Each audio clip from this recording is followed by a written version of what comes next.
Impact Hub. We are here to inspire, connect, and enable.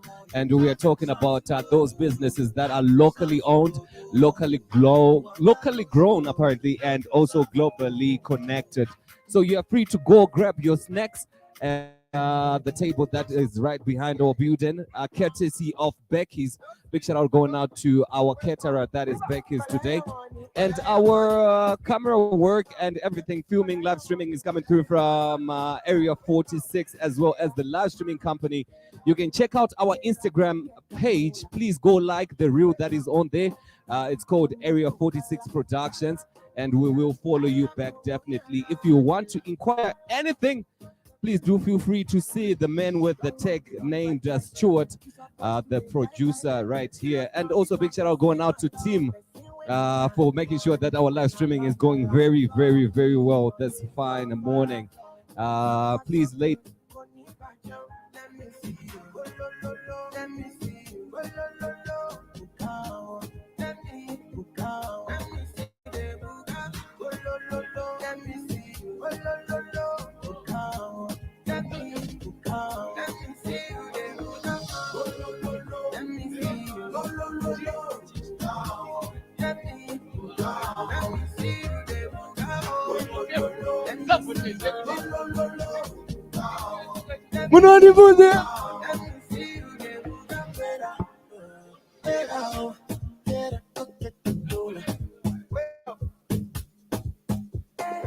One, two, yeah.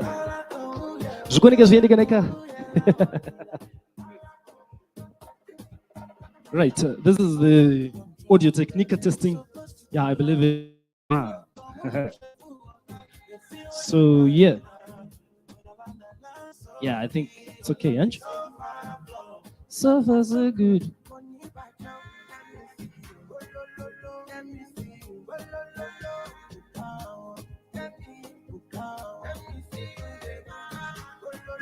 Let me see you.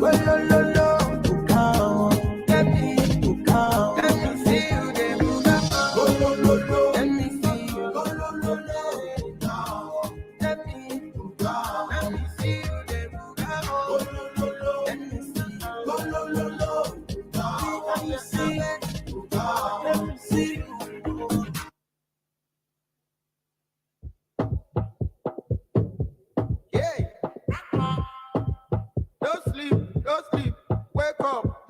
Collect your money, wake up. Collect your money, wake up. Tera, go get the moolah. Wake up. Only to kala go yellow.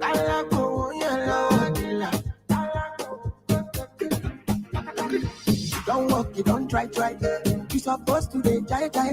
Kilo can't become person, person we don't mind. Boy, when I land softly on the sofa floor. So far so good, Geneva jump. Let me see you, lo. Let me see you, lo. Come.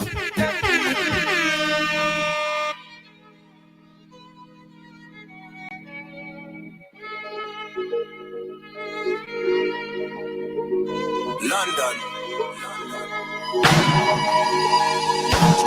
I'm feeling vibes.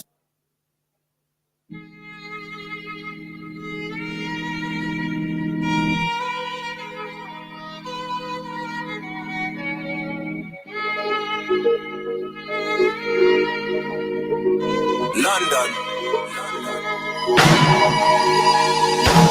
I'm feeling vibes on vibes. I'm a ticking dynamite. I blow your candle lights. You know I'm just that type. No, them no fit kill my vibe. Them no fit kill my vibe.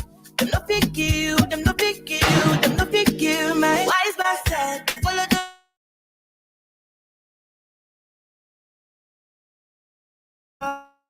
enter the light, but you can never kill my vibe.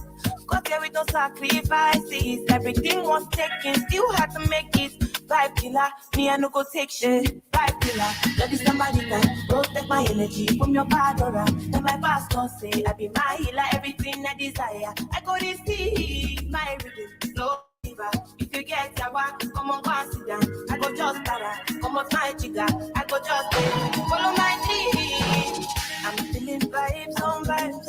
I'm taking dynamite. Yeah. After your condo life, you know I'm just that type. No, you don't think you my vibe. You don't think you my vibe. You know pick you know pick you know pick you my vibe. I see you watching my stories. I see you get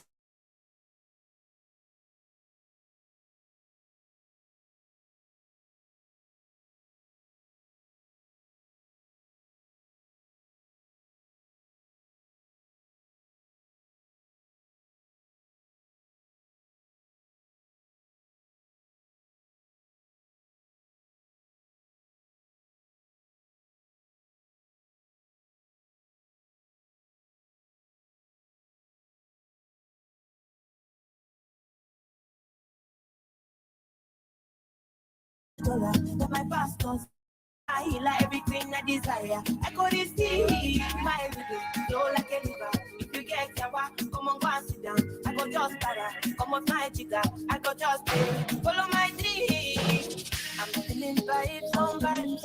I'm taking dynamite. Yeah. After your condo life, you know I'm just that type. Oh, you know pick you my vibe. You know pick you my vibe. You know pick you. You know pick you. You know pick you my vibe.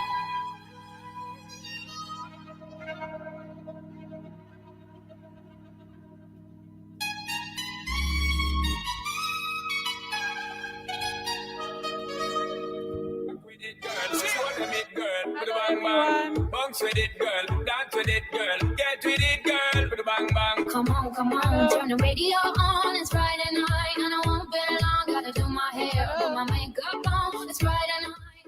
Hi everyone, can you please come back? We're about to start.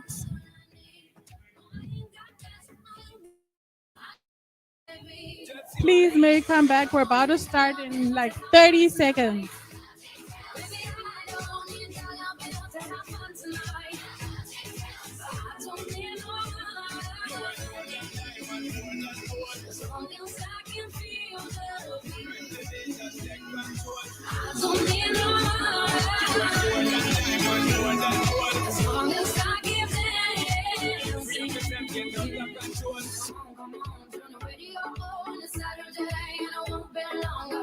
Nails, put my high heels on. It's Saturday, and I won't be long till I hit the dance floor. Hit the dance floor. I got what I need. I ain't got cash, but I got you, baby. Just you, baby. I don't need dollar bills to have fun tonight.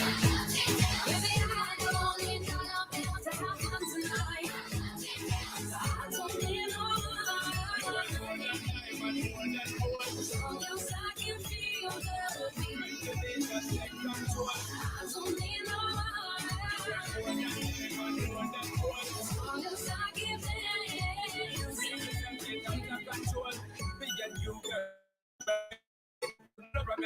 Energy bigger. Me not play no hide and seek.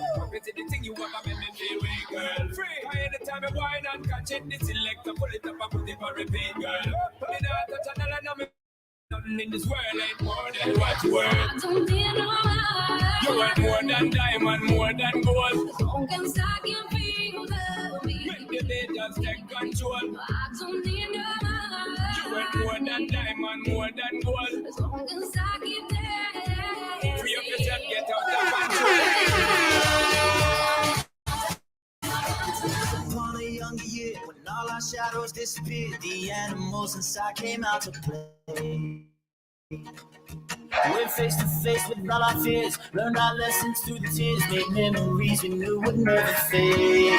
One day my father, he told me, son, don't let it slip away. It's a beat in his arms, I heard him say, you get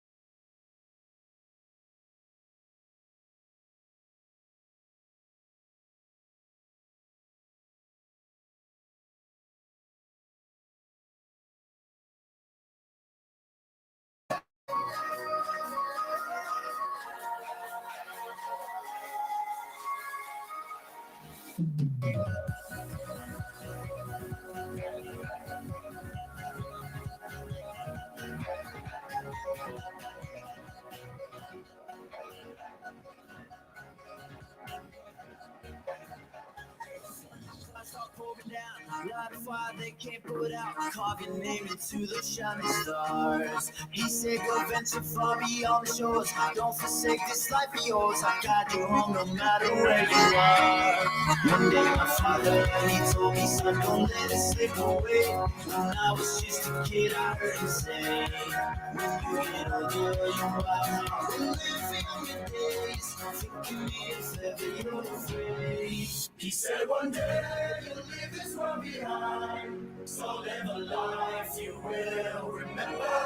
My father told me when I was just a child, these are the nights that never die. My father told me.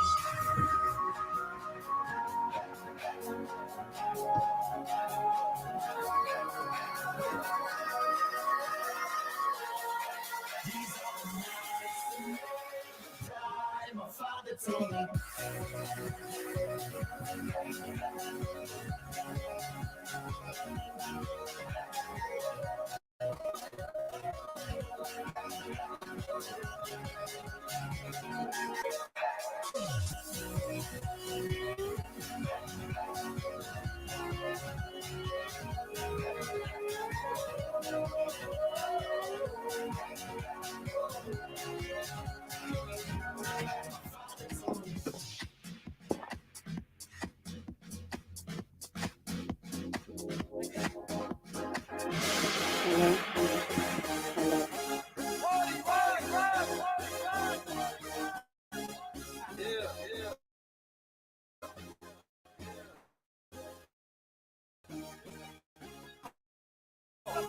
Party rockers in the house tonight.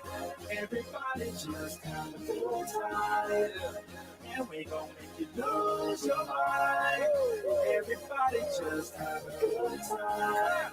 Parties in the house tonight. Everybody just have a good time. And we gon' make you lose your mind. We just wanna see you shake that.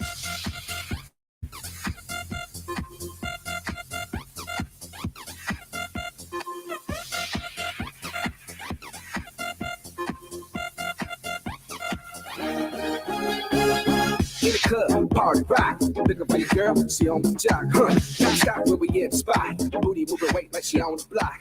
When you drink, I got to know. Tight jeans, tattoo, cause I'm rock and roll. Half one time now. Gang of money, open up. Yeah, I'm running through these halls like Drano. I got that devilish flow, rock and Okay. roll, no halo. We party rock. Yeah, that's the crew that I'm repping. Sound guys. To the top, no lead in our Zeppelin. All right. Okay, good morning, everyone. Thank you so much for your patience, and thank you so much for joining us today for the Accelerate 2030 Demo Day. My name is Hope Muchanyuka. I am the program lead for Accelerate and the operations manager at Impact Hub.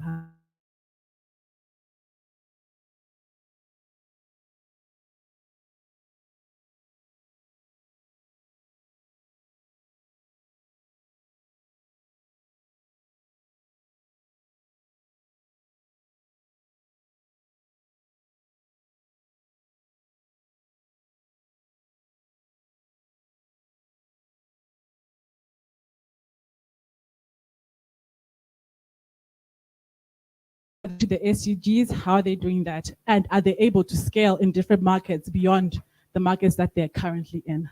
So this year we had a cohort of 7 entrepreneurs that went through the training. It's been an intense program. Some wanted to quit, but I'm happy that majority are still here. They're still with me because it is very, I know it is time consuming and also mentally draining sometimes. So I'm very proud to everyone who is here from the course that from the cohort that we selected this year. So today's demo day,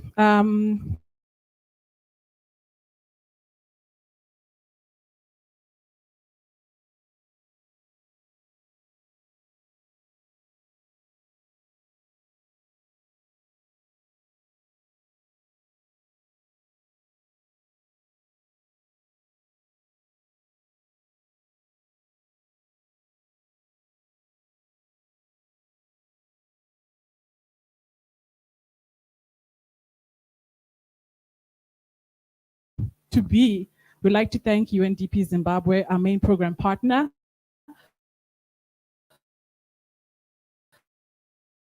that have allowed us to go through the different activities for this program this month, and for us to be able to have an event as a hybrid event. So to our online audience, thank you for your patience and welcome to Accelerate 20 Demo Day.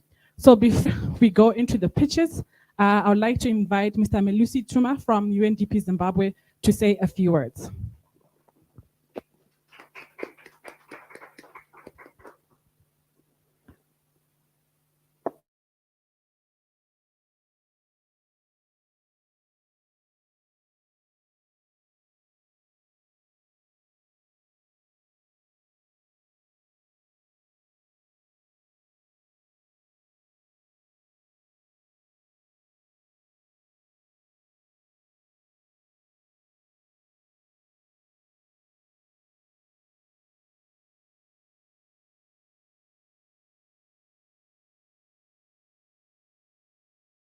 Of national phase of Accelerate 2030 program.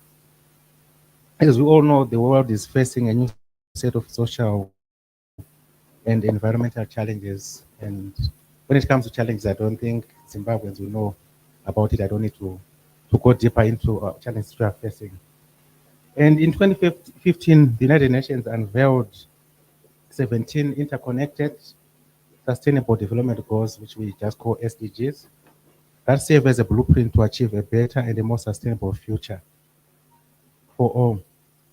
However, we would 17 goals and the target, which shows those which we call ambitious targets.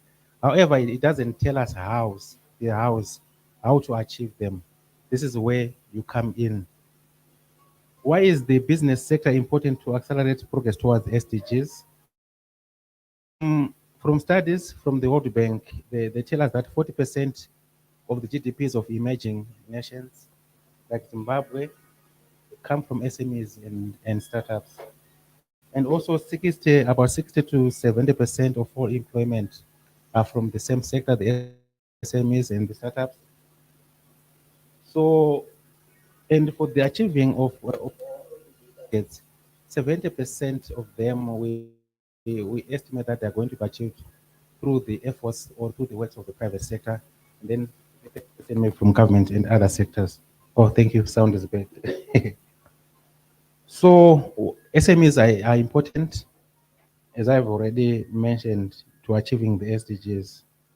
As Rob already mentioned, how we started Impact Hub Geneva, and then our country office in Geneva as well. The program is being implemented in over 24 countries. In Zimbabwe, this is our 5th year of its implementation. I think I will just jump about from the background.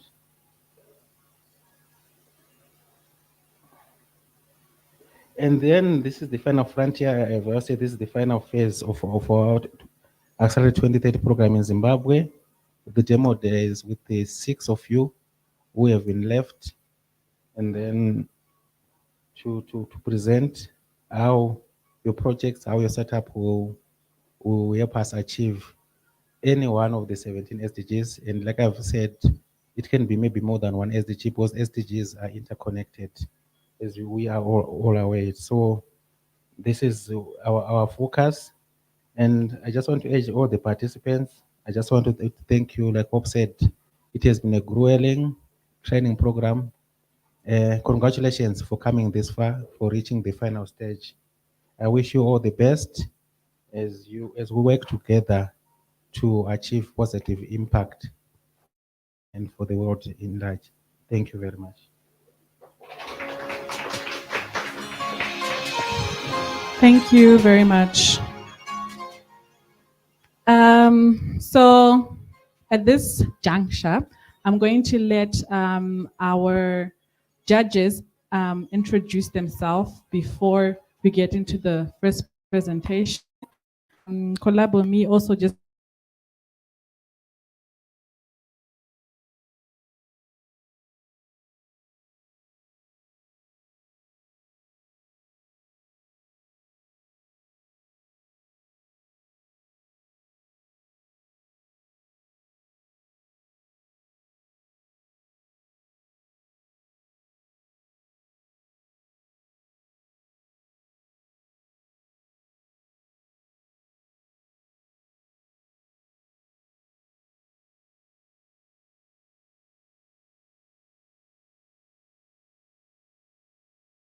the jury. Mariana, we want sisters here. It's worth mentioning and showing off. We want sisters here in 2017. From there, we have grown. We are operating in Zambia, Botswana, South Africa, and all over. Our team has grown, I think, to close to 50 now.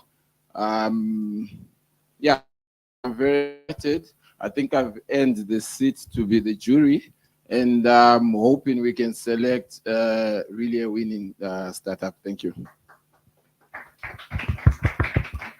Good morning, everyone. Impact.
Okay, once again, good morning to you.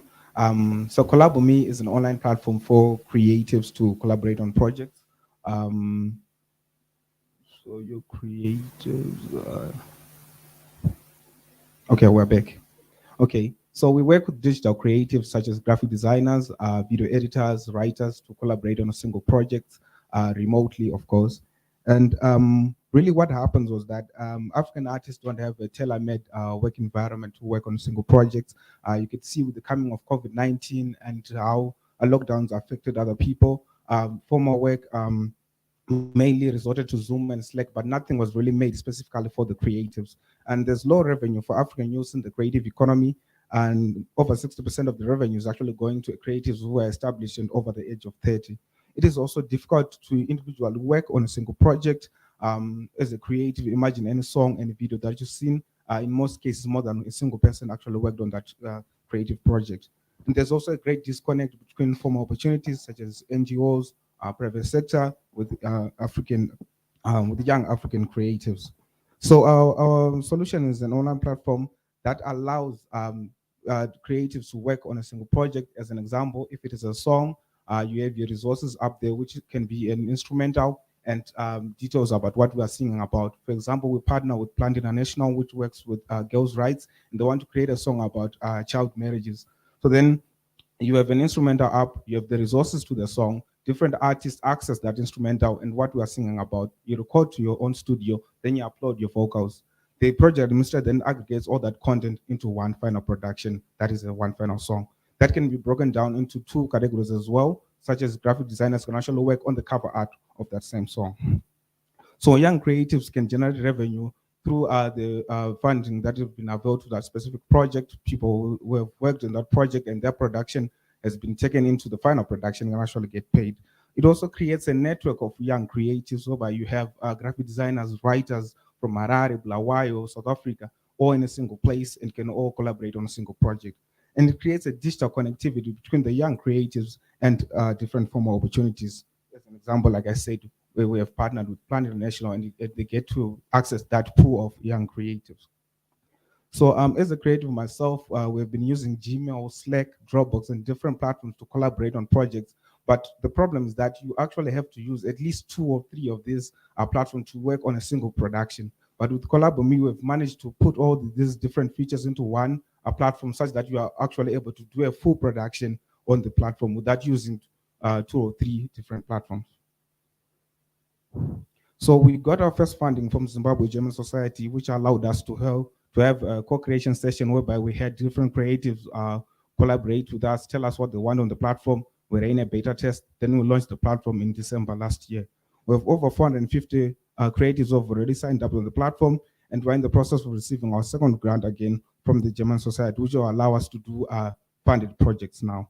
And we have established a partnership with Accountability Lab, Miss Dev Zimbabwe Trust, and they're willing to work on projects that adhere to the different organizational targets that they want to do. And we've been communicating with the Magamba Network, Afrotopia, which are some of the largest creative hubs in Zimbabwe. We just started the rollout of our first projects, so you can actually visit the website and see the project that are already up. Team collaboration software market has been sized at 17 billion. This was research done by Fortune magazine. And oftentimes what happens, your paying customers might not be your final users. And for us, our paying customers include media houses, creative hubs, non-profits, private sector, governments, and then our target users are the digital African creatives, which are slightly above 2.6 million in Africa. So we are a social enterprise. I want to leverage on having partnerships such as grant funding, like we have already established with German Society. In future, I want to install a subscription model, which will allow private sector to subscribe per month and then access different features on a platform. We also want to leverage on having content that we only create, then we'll try to monetize, and then those different creatives will actually get paid from that funding. Then in future, also have adverts on the platform so that we increase our revenue. This is our team. I'm Chanasom Kwacha, I'm the creative director. I've worked as a freelance creative in Zimbabwe for quite some time. Itai is our chief technology officer, has over 15 years experience as a web systems developer. And Denzel is an arts journalist, actually an award-winning arts journalist. He does our branding. Then Nga is the project manager. She works with our daily operations as an organization. So our financial projections as we project, we want to leverage firstly by having partnerships with non-profits, creative sector in the creative space, and already they've been showing different interests in our platform. And as we grow and we have more subscribers, more creatives, we want to have subscription model, and this will allow us to generate more revenue as an organization.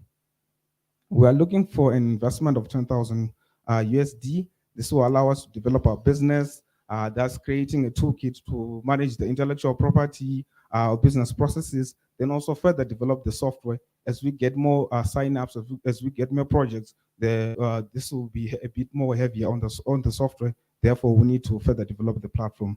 Then also to cover operational costs as an organization. Our mission is to foster and organize digital collaborations for young African creatives, and the vision is to achieve a creative economy for young African creatives through digital collaborations. And this fits specifically to SDG number 8, which speaks to decent work and economic growth. However, because some of these projects might be directed to different SDGs, as you can see, for example, we can work with women in terms of women inclusion. We do a song around that. That's SDG number 5. We do on climate change. That's another SDG as well. So thank you very much for listening. You can visit the site by scanning the QR code or emailing us as well. Thank you. Okay, thank you so much, Tanatso, for your presentation. I can see that you're a true creative. So I want to ask about the impact. So you talk about decent work. 5 years from now, how many people do you see employed by your Collab.me platform? Okay, thank you so much. So the intention with us is not generally to have all these creatives as our employees, but rather they can work freelance but gain extra income by collaborating on funded projects. So as an example, a song can be done by 5 to 6 people that can work on the vocals. Another 2 or 3 can work on the graphic design for the cover art. And if it is a funded project, depending on the funding that has been availed, all these 10 people can just work on a song and get fairly paid. So that's for an individual project. Okay, but still, in terms of numbers, what do you envision? For us, like for now, we have over 450 already signed up. But I think in the next 5 years, as we get more and more funded projects, I'm sure more people, not only in Zimbabwe or Southern Africa, the whole of Africa will have joined. So I think roughly around 10 to 15,000, I think would be able to impact them. Okay, thank you very much. I have so many questions, but I'll try and choose some. Okay, so my first kind of like soft question, maybe I would like to know how you handle your IP, since you are working with a lot of creatives. So issues of royalties, and just to understand how you're handling the IP. And then how much did you get from the German funding that you got, and what's your current runway on that? And linked to that, just to understand, because you're asking for 10,000, that 10,000 also, what does it really mean? It looks like a small amount of money. So I'm just trying to understand these two. I'm trying to understand what you got from the Germany Foundation and the 10,000, so that I have an idea. So yeah, I hope yeah, it's fine. Okay. I've got a question which is almost linked. You talked about tailor-made software, so I'd like to know more about that one. Did you develop it, and where did you get the resources, or is it something which is licensed? Thank you. Okay. I think I'll just go first. So we developed the platform. I come from an IT background myself, but my CTO is a bit more expensive than that. So we did the development from scratch as a team of 3 guys. Then in terms of from the German Society, last year around June, July, we got a 1,000 grant, which allowed us to do 3 main activities. So at first we did a co-creation session whereby we invited different creatives. They told us, and we were discussing on the features that we want on the platform, and then so that we ensure that the community builds the platform and we don't put anything they would not want. We ran a beta test with them, then we launched. Then this time now we're getting a 4,000 grant, which is allowing us to, which I would answer the second question on IP. So with the first activity we're doing is we're creating an IP safeguarding toolkit. So we're inviting a consultant, our community of creatives will be there. Then we develop I think a conclusive IP toolkit, which would allow everyone to actually pitch in and tell how we can best protect IP. But in terms of security features, we have already put. So in the other project that you cannot see other contributors, you can actually put a closed project in that you cannot download the other persons, and that's the other security features. And also you actually report malpractices of other creatives. And if that gets to us, you then get removed from the platform. So we're just following how Facebook, Instagram, or other stuff.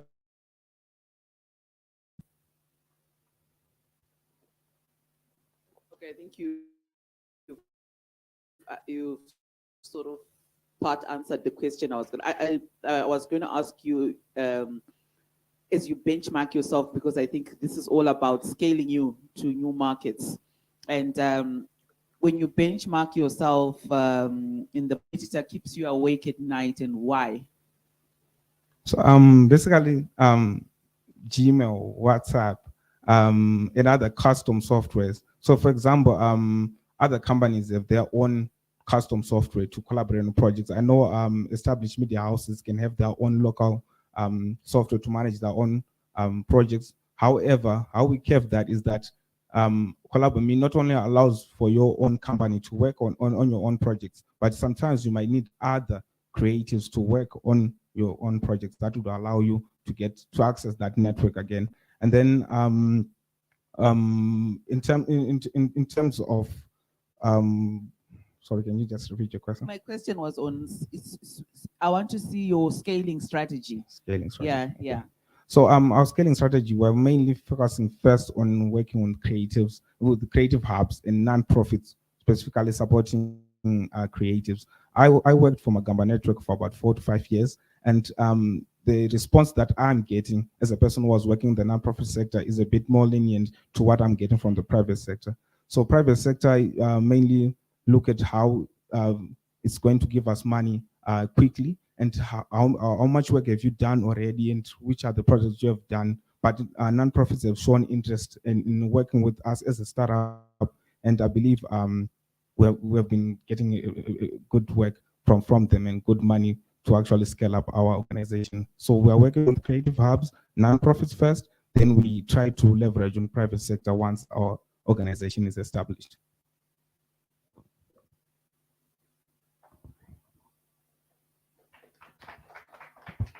Thank you so much, Tanatwa. Tanatwa, is there a burning question from our audience? Just one. Okay, I assume not. All right, that's fine. So next up we have my money project, Personal Finance Lab, represented by Nyaradzo. Personal Finance Lab is a dynamic organization that empowers women through comprehensive research and financial education. With a range of innovative platforms and resources, including seminars, workshops, panel discussion, articles, and books, Personal Finance Lab aims to equip individuals with the knowledge and skills needed to make informed financial decisions and achieve their financial goals. So Nyaradzo, you're up next. People clap, clap.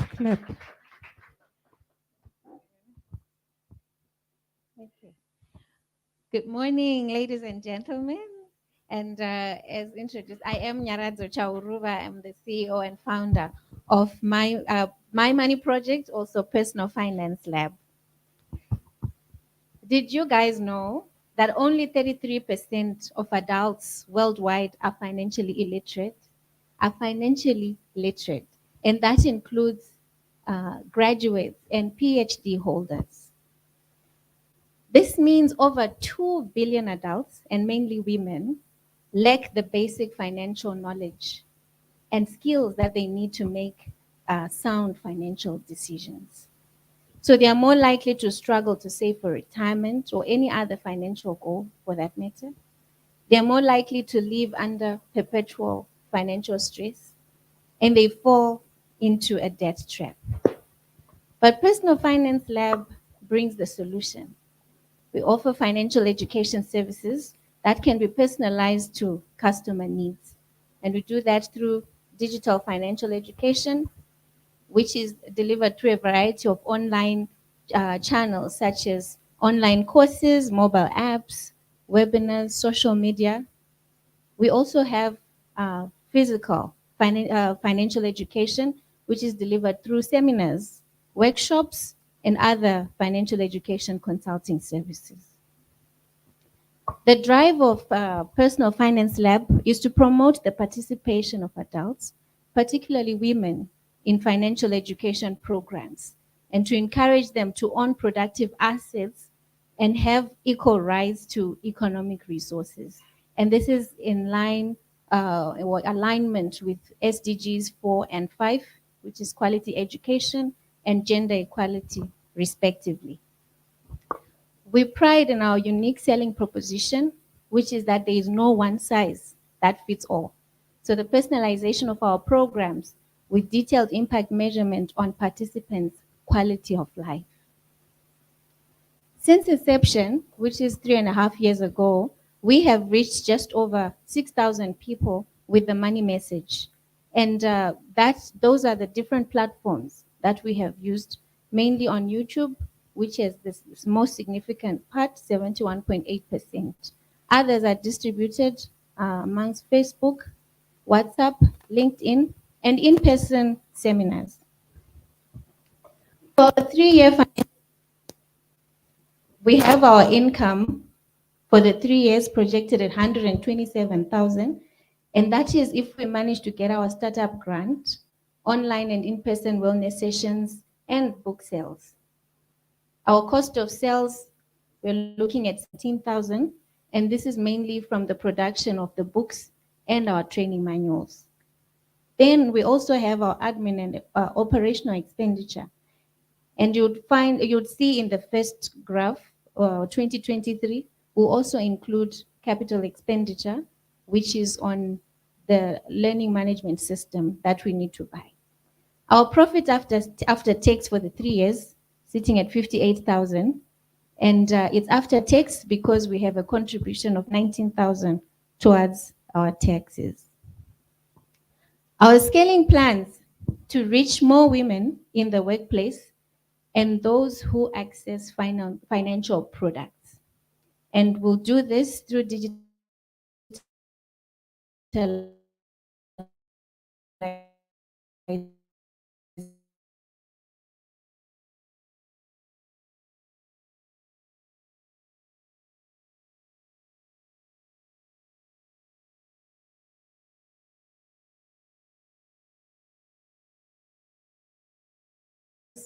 to give them access to the programs. Also to scale up on our staffing, because when we scale up and have more people to work with, then we also need more people to support. So in this, I'm requesting for 2 things. The first one being connections or linkages to partnerships that can promote our services. And the second one being the financial resources that are needed to fund the learning management system and the training aids. And this comes up to $30,000. So more on how we can change the statistics together, you can reach out to me on the numbers on the screen. You can also visit our website, Personal Finance Lab, still under development, but yeah, yes, or you can send an email. Thank you very much.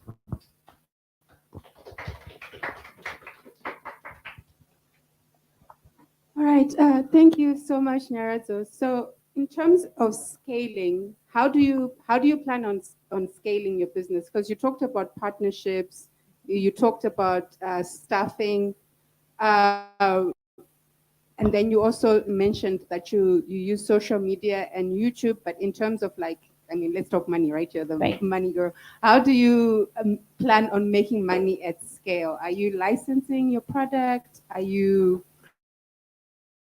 want to understand, I get the one-on-one and customized part of your business, but in terms of scale, I don't quite understand how you plan on scaling the business beyond the one-on-one customization. Sure, thank you for that. Yeah, so because in the past, we've been having to engage with our clients directly, but you would understand that people are not willing to part with their hard-earned money. I'll bet it is for their own benefit. So now we are making use of the partnerships, because I believe when their employers pay for them to access these services, then it becomes more affordable for them. So that is in terms of the partnerships. Okay, thank you. Thank you for the presentation. Firstly, you say that it's going to be a personalized. So I want to understand how you plan to scale personalization, because if it's personal to me and it's personal to, if it's different to all thousands of people, right? How do you scale it if you are going to give tailor-made solutions? So I just want to understand that aspect. And then since you're also the finance guru, I want to know your break-even and the current, like I saw the projection for 3 years, but what's the current financial position of the business right now? And in your other extra reading material, you have won several innovation awards since 2018 and to date, and then you're on this one. So I just want to see how you're making from 2018 when you're winning those awards to 2023. Okay. So I think that one was not me. This will be my first pitch. I haven't won any award. I think it was someone else. But when it comes to personalization, so what I am saying is, instead of just giving everyone a one basket fits all, when I'm looking, I look at the group of people that I'm going to be working with. If it's retirement age, we will tailor make it for that particular group. If we are looking at young people who have just started working, we're going to be looking specifically at that group. So we will not just come and shove a standard kind of teaching on everybody. So that is the personalization. And also, because after this, it will be easier in a group setup. You'll discover that people have unique challenges with their own monies. Then we can also schedule one-on-one sessions through, again, their employers. Thank you. You had asked about break-even as well. So currently, yes, I am breaking even. The figures, I didn't put them there. I thought they didn't really warrant they were not so exciting. But yes, I've been doing this. Mainly it's been breaking even because I host, say, a seminar. We get the money, it funds the whole functioning, and that's it. So yes, that's how it's. Thank you for your presentation. I have a question, maybe there are two, they are linked. You talk about, I'm mainly interested in SDGs for obvious reasons. You talked about gender equality. For me, it's not coming out clear how your project will help improve or achieve gender equality. And also, to me, it appears that you target population are those who are working already and everything else. So, in terms of equality, are you not excluding the poor? And since it's something which is done online, digital, what about internet connectivity, the cost of going on internet? So, is it not excluding a substantial portion of our population? I just want to add, so thank you very much for your presentation and great product. Just add to what he's saying. Actually, the first thing that came into my mind when I saw digitalization is women don't go on apps as much as we think they do. Statistics show, I can be corrected, but and how has that been really successful for you? Because the way we appreciate digital platforms is very different from when we talk about gender. And like what he's saying, access to internet, the actual digital literacy skills of your target market. And okay, I'll let you answer that one and then we'll talk about my next question. Okay. Yeah, thanks for that. So you discover that it will not be possible to reach out to everybody. So I had to niche, I had to have my own niche, and that is my niche. So the niche is working women. From my own story, because I am a working woman, but having worked all those years, no one had ever told me how to manage my own finances. So these are the same group of people that I need to attend to. And we're talking of women as the focus, because naturally, even our population, the numbers are skewed towards women. We are 52% women, 48% are men. Coming to digitalization, and that is why it's an education program. So women need to be taught. This is where the world is going. We cannot ignore that fact. So we do have two ways of reaching to them. As I said, we have the digital, we also have the physical, but we will try to push. But from the traction that we have reached, you realize that we have more viewers on YouTube. We do interact more on YouTube, and that's a digital platform. So people do have access, and especially in my niche, as I say,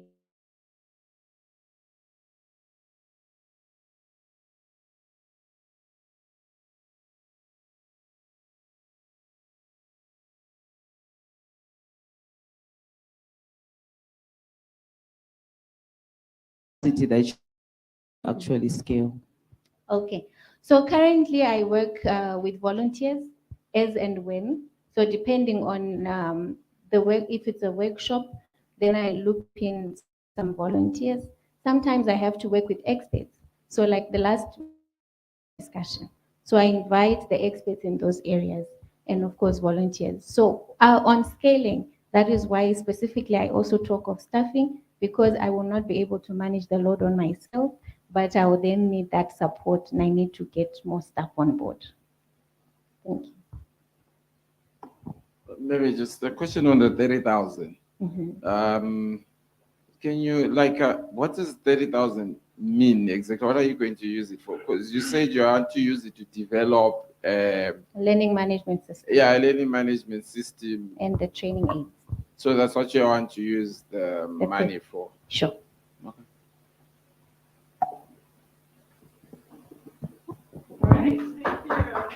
Thank you. Is there a burning question from the audience? No? Okay, that's fine. Well done, Nyarazo. So we have our next presentation or pitch from Mutombo Specialty Teas and Beverages, represented by Epifania Mafuku. Mutombo Specialty Teas is dedicated to revolutionizing the world of herbal teas by crafting delightful and enjoyable blends that cater for tea lovers, beverage enthusiasts, and tea that everyone can enjoy. Their products stand out for being locally sourced, natural, and infused with real flavorful ingredients, all while prioritizing health and medicinal benefits. Mutombo Specialty Teas actively supports and empowers women, enabling them to provide better support for their families and improve their overall quality of life. With a focus on uplifting households and communities, Mutombo Specialty Tea strives to make a positive social impact through its operation. So, Epifania, you can come to the floor.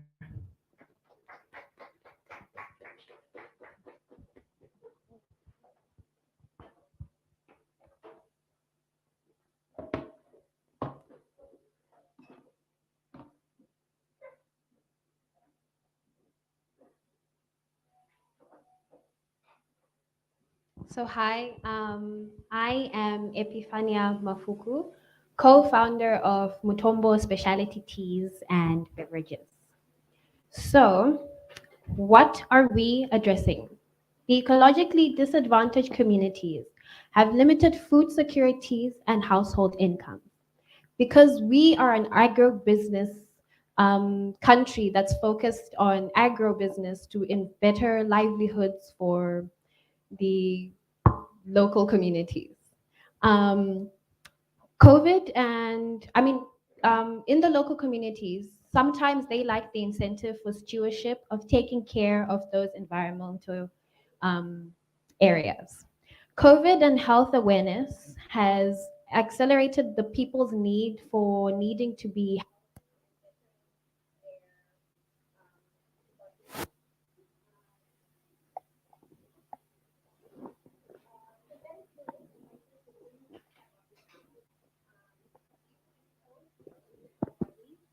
harmful effects on our health. Exports of unprocessed commodities limit the value of opportunities that are created by that commodity in the source market. How we are addressing this through our business. We're creating opportunities from high value cash crops. We're adding value to non-timber forest products. And Mutombo Specialty Teas focuses on making herbal teas into something that tea lovers, beverage lovers, and everyone can enjoy rather than endure. We're creating more value closer to the source for better returns to farmers and the local economy, and creating a beneficial relationship between farmers and their natural environment. Our market opportunity.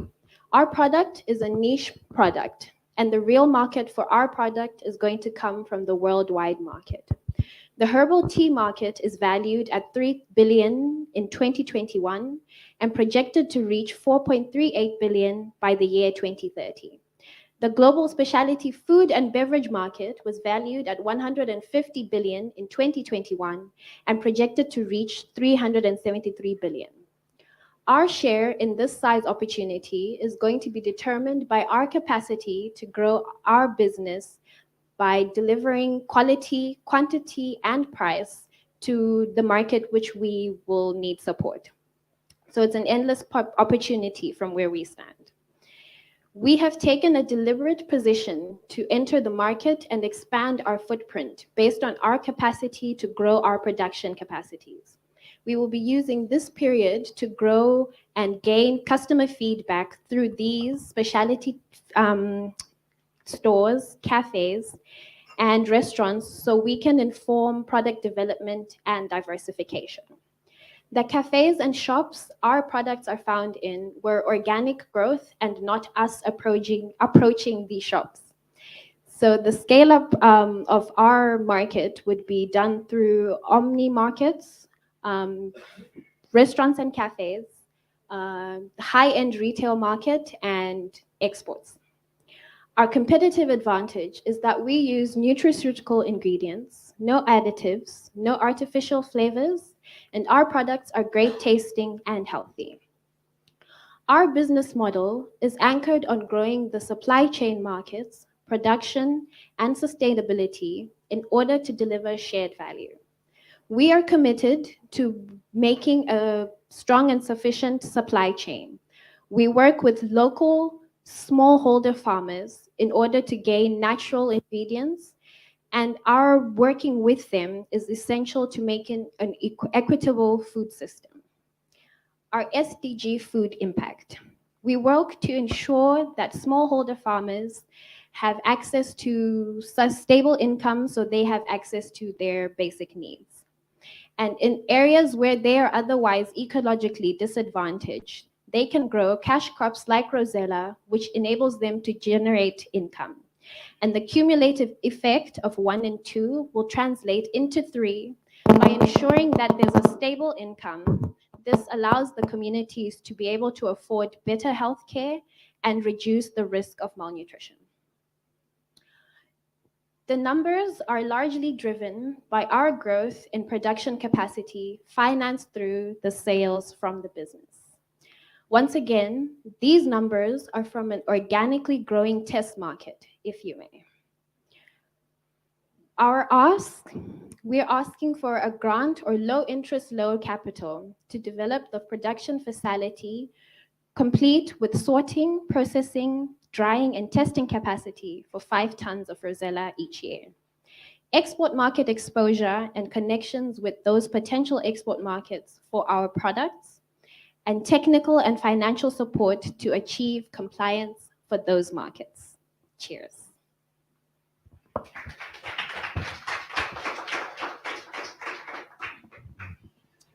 Thank you, Epi, for your presentation. I was hoping we could get some tea today, but I've got some up in the back. Talk about the work that you do with the women in the rural areas. Are they just growing the Rosella? Are they processing it? Yeah, I just want to understand. We, the women in the areas located over here, the women are the main growers of the hibiscus. So they have been trained to grow, harvest, and dry the Rosella that we do purchase from them. Okay, and then is there any additional training that you do with them, or you're sourcing just the raw product from them? We're sourcing just the raw product from them. Yeah. Okay, thank you very much. Firstly, I'd like to commend you for your ask. I think it's good to ask for 100,000. So, yeah, so I'm very happy asking for 100,000. Yeah, because, yeah, so I made one mistake myself. Like sometimes asking for too little is not a good thing. So, but then let's go down to business. I'm going to really ask very tough questions in my own opinion, but I hope they're very easy. So the first one, in your packaging here, you refer to that you reduce uric acid, reduce high blood pressure and cholesterol and blood sugar. Yes. So you are making a medical remark on this product. So yes. Are there any clinical trials? What testing? What basis are you making these remarks on? I'm making that based off of the research we have done on hibiscus as a plant on its own. There is evidence, and in most, for example, the high blood pressure point in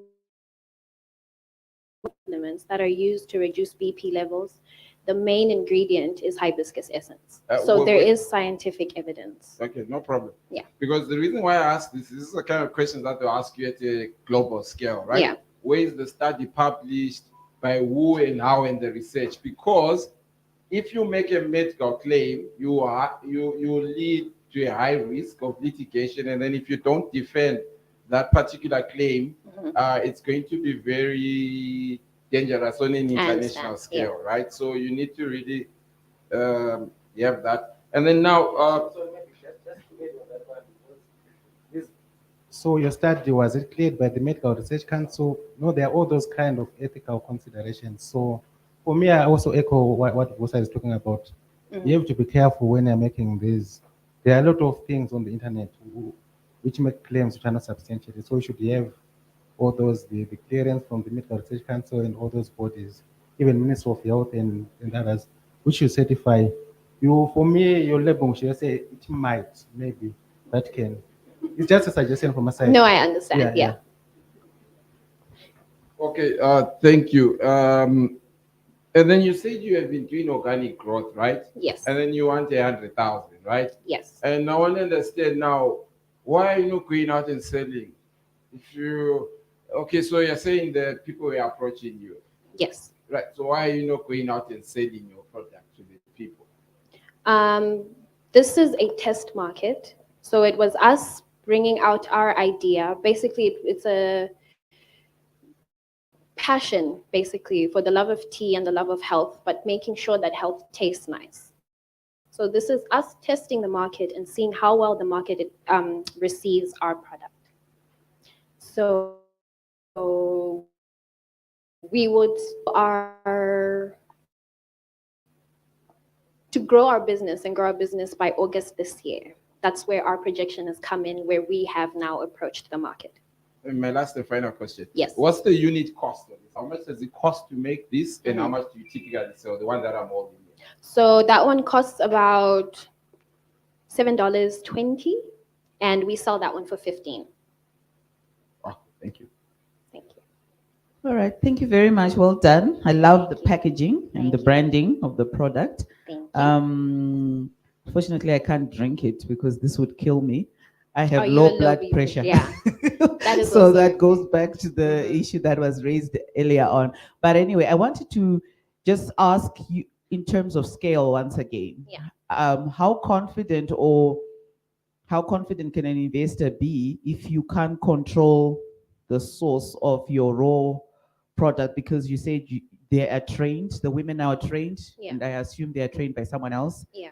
And so how confident are you to be given 100,000 and scale this business when you can't control the source of your raw material? Or what are your intentions about doing that? So very soon we will be able to control these locations for raw material as Mutombo specifically.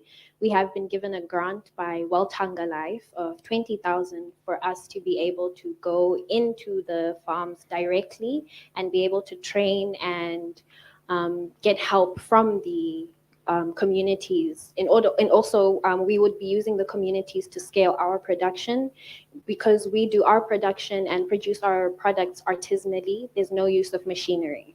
So we would be able to use those locals and train them ourselves to be able to help within the production of making the product, but we will be going directly to them very soon. So you're going into those three locations. And actually like contract farming. Yes.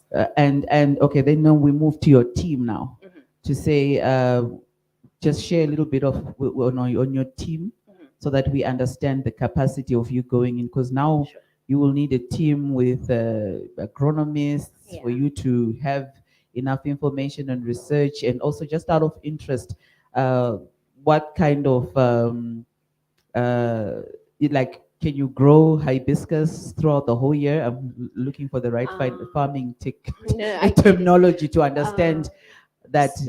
Can we harvest?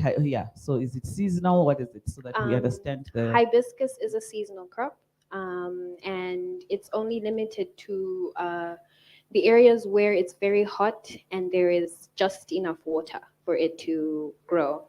If the area is too warm, too watery, a plant gets stressed, so you get a lot less hibiscus.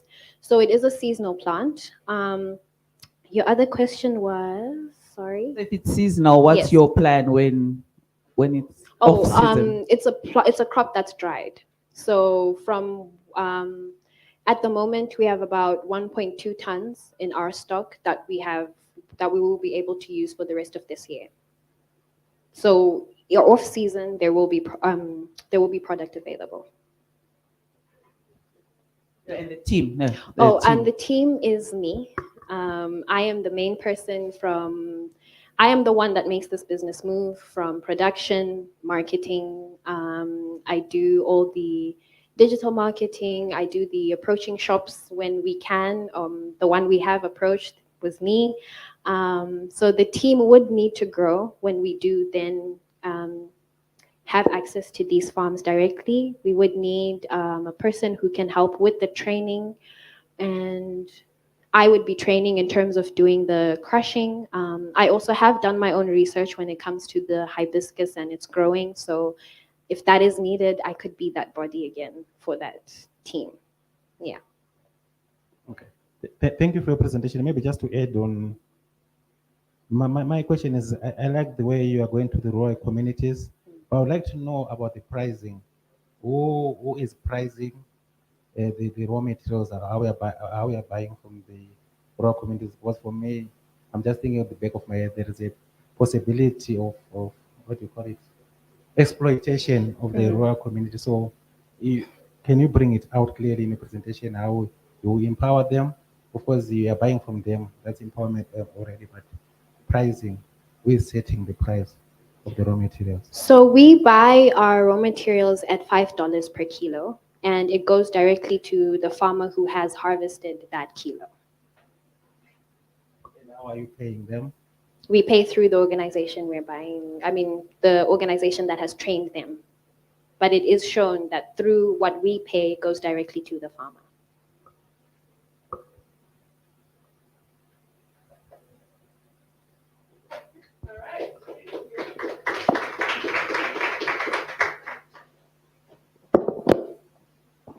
Thank you so much, AP. Is there a burning question from the audience? No? Okay, let's move on to the next one. So our next pitch comes from Zimbo Zabantu Healthcare on Wheels, that is represented by Tawanda today.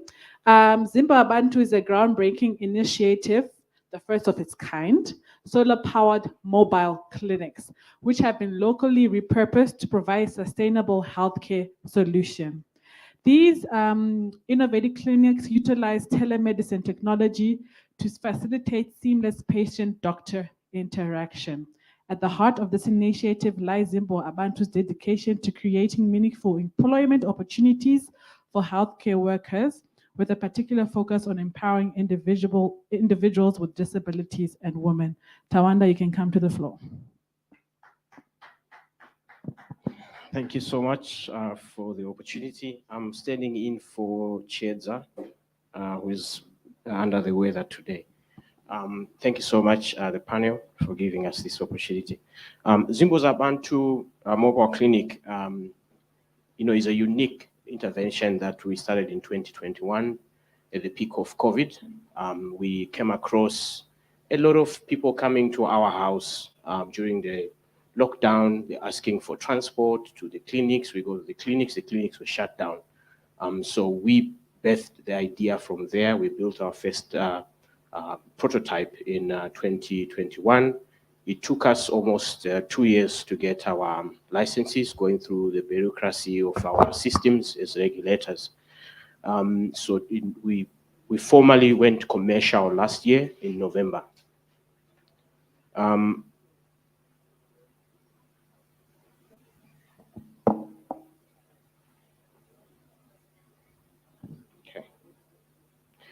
So the problems that we are solving basically, it's quite a myriad of issues and a plethora of problems that usually encompass our health system in Zimbabwe, the public health system, even to some extent the private health system as well. As you know, that 90 to 91% of our people are unemployed in Zimbabwe, so it means their safety nets are also taken off them. 24% have no access to physical medical infrastructure. So we are also targeting that as well to solve that problem. 40% of this population, mainly women and children, still have to walk up to 5 to 7 kilometers to access healthcare facilities, primary healthcare facilities. To do that, they have to spend just $4, which is a lot of money just to get there. And obviously, 60% of our population is still off grid, and this speaks to the health facilities as well.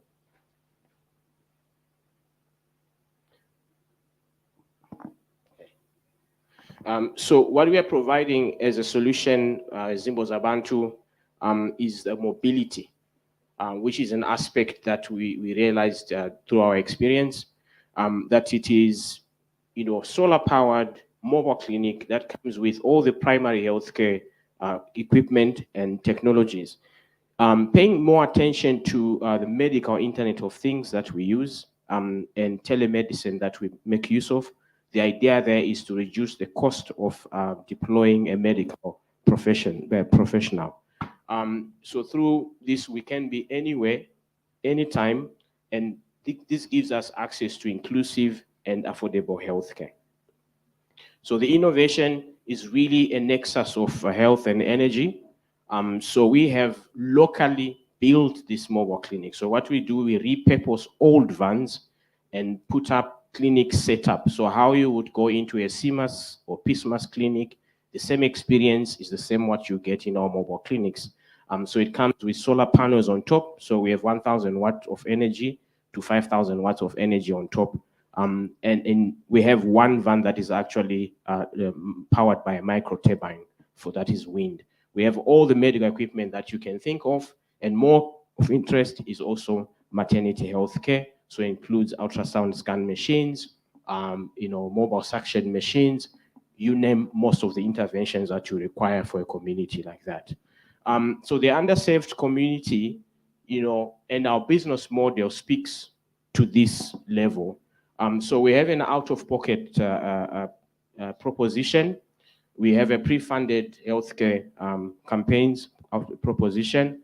We also target the micro health insurance providers and also the corporate space that provide health education as a CSR budget.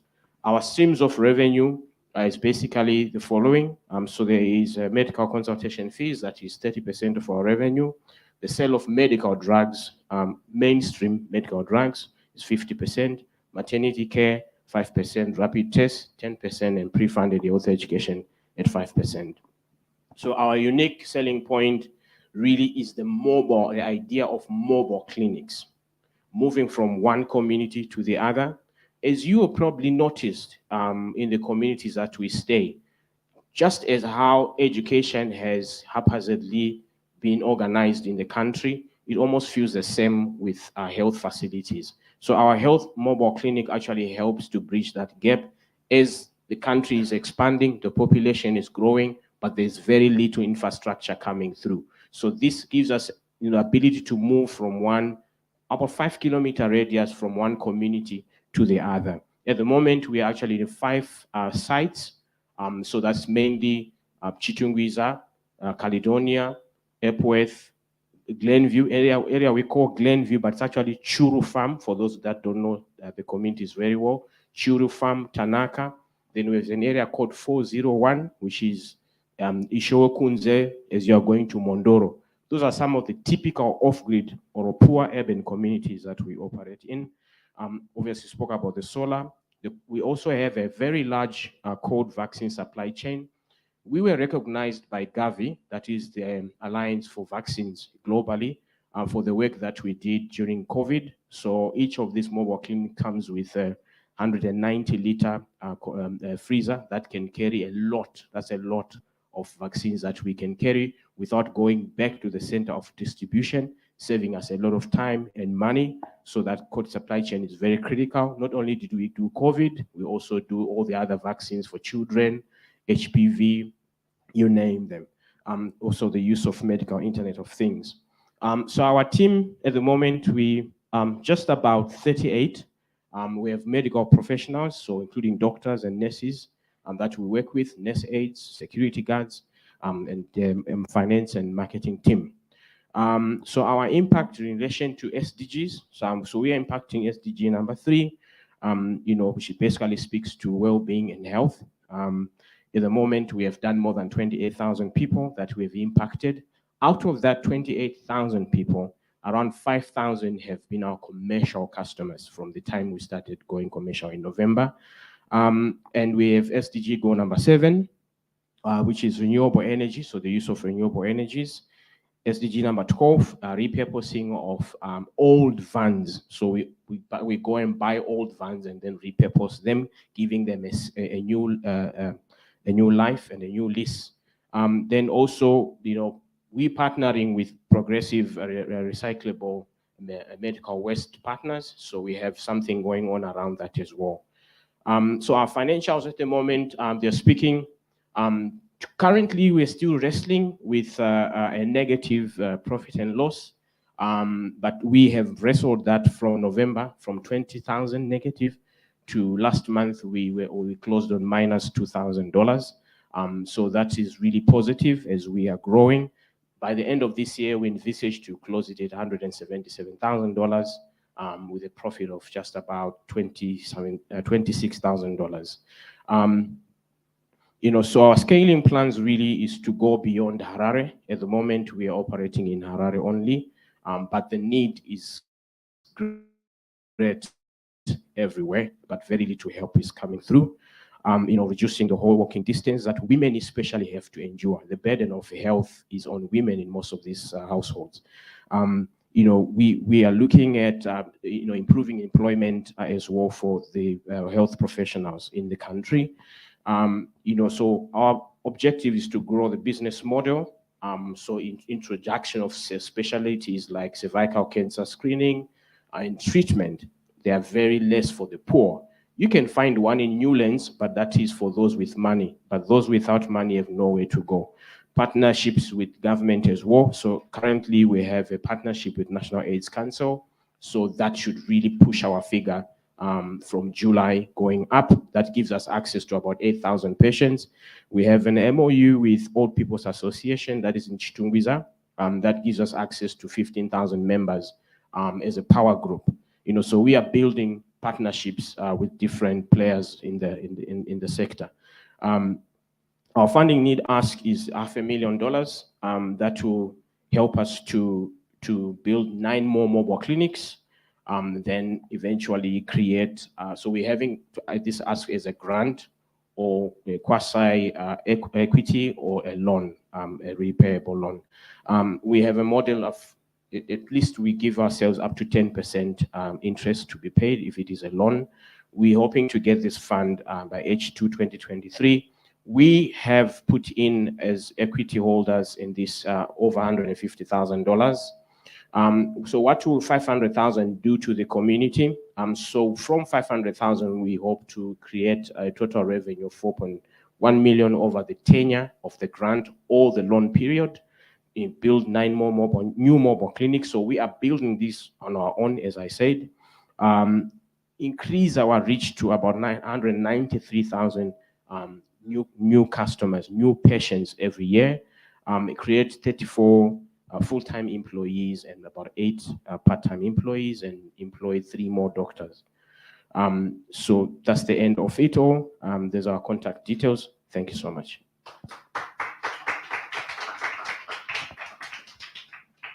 Maybe before my colleagues ask questions, just a caution as someone who used to work for government before. You talk about 91% unemployment. Source of that statistics, you have to be careful when you are throwing out such kind of statistics. Because if you ask Zimstat, they will say our unemployment is not that high. Thank you. All right, thank you very much. I'm very passionate about health. So I just wanted to ask 3 questions. So knowing someone else who's very passionate about what you're trying to offer, I forget the medical term. So you are offering what you call, what are those like services like, it's a wrong word, like entry, like primary, thank you so much, it was just not there, primary health care. So but are you, like if you're offering maternity, like maternity services, I stand corrected. You need to be affiliated to a referral hospital. So have you put that in place to say your mobile clinics will be, and how is that process going? Yeah, we have partnerships with different referral centers from where we operate from. It's not just for maternity, but for the whole bouquet of primary health care and the aftercare as well. And the aftercare. Yeah, as well. so for any serious conditions, we then have to refer to. So we have partnerships with different doctors and doctor rooms that we can, pass on patients that are not meant for the primary health care. Great. No, I've got great confidence with what I've seen. I want to talk about the equipment that is in your mobile and where are you sourcing that from? And and your maintenance for the scaling strategy to maintain that equipment. What a question which is linked to that one. I was just thinking that we're taking Makombi and rehabilitating them. So I was just thinking, maybe you've done that already, just educate us. Isn't it cheaper just to buy something which is already made up, import it, and because my understanding there's no duty on ambulances and something like that. So just answer together. Maybe just let me add, because it's in one of my 1,000 questions that I have for you. Yeah, so you say an old vehicle. So I want to say why, if it's mobile, because if it's mobile, it's to move. And you must imagine you're getting to a place today, clean. Yeah, because this guy is dead or something old. Yeah, so we believe less is more. And we're also working with personal investment. So going for a new van, you probably need more than $80,000 to get a proper van done. But if we're building on our own, tops, we need about $43,000 to rebuild it and put the medical equipment in there. And also, not only is that, we also have a bias towards creating employment within the means that we have, we control. Obviously, with deeper pockets from what we are doing here, we'll definitely go for brand new vans. But at the moment, it's not, it's not a good idea for us to do that because we don't have that kind of fund. To get a full utility vehicle is very costly. Okay. Okay.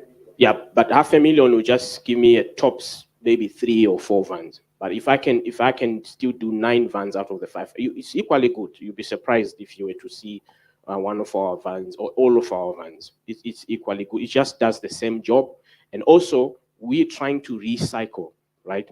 And the idea actually was more strengthened at the time. If you remember that time, the government banned combis. So we kind of had a lot of them lying around. So we had to repurpose some of those. But I agree with you, with deeper pockets, we definitely would go for brand new vans. I just want to add that actually with repurposing and this whole new trend towards circularity, they can actually get more funding as a result of recycling like home vehicles. So yeah. So the other question was on the medical equipment.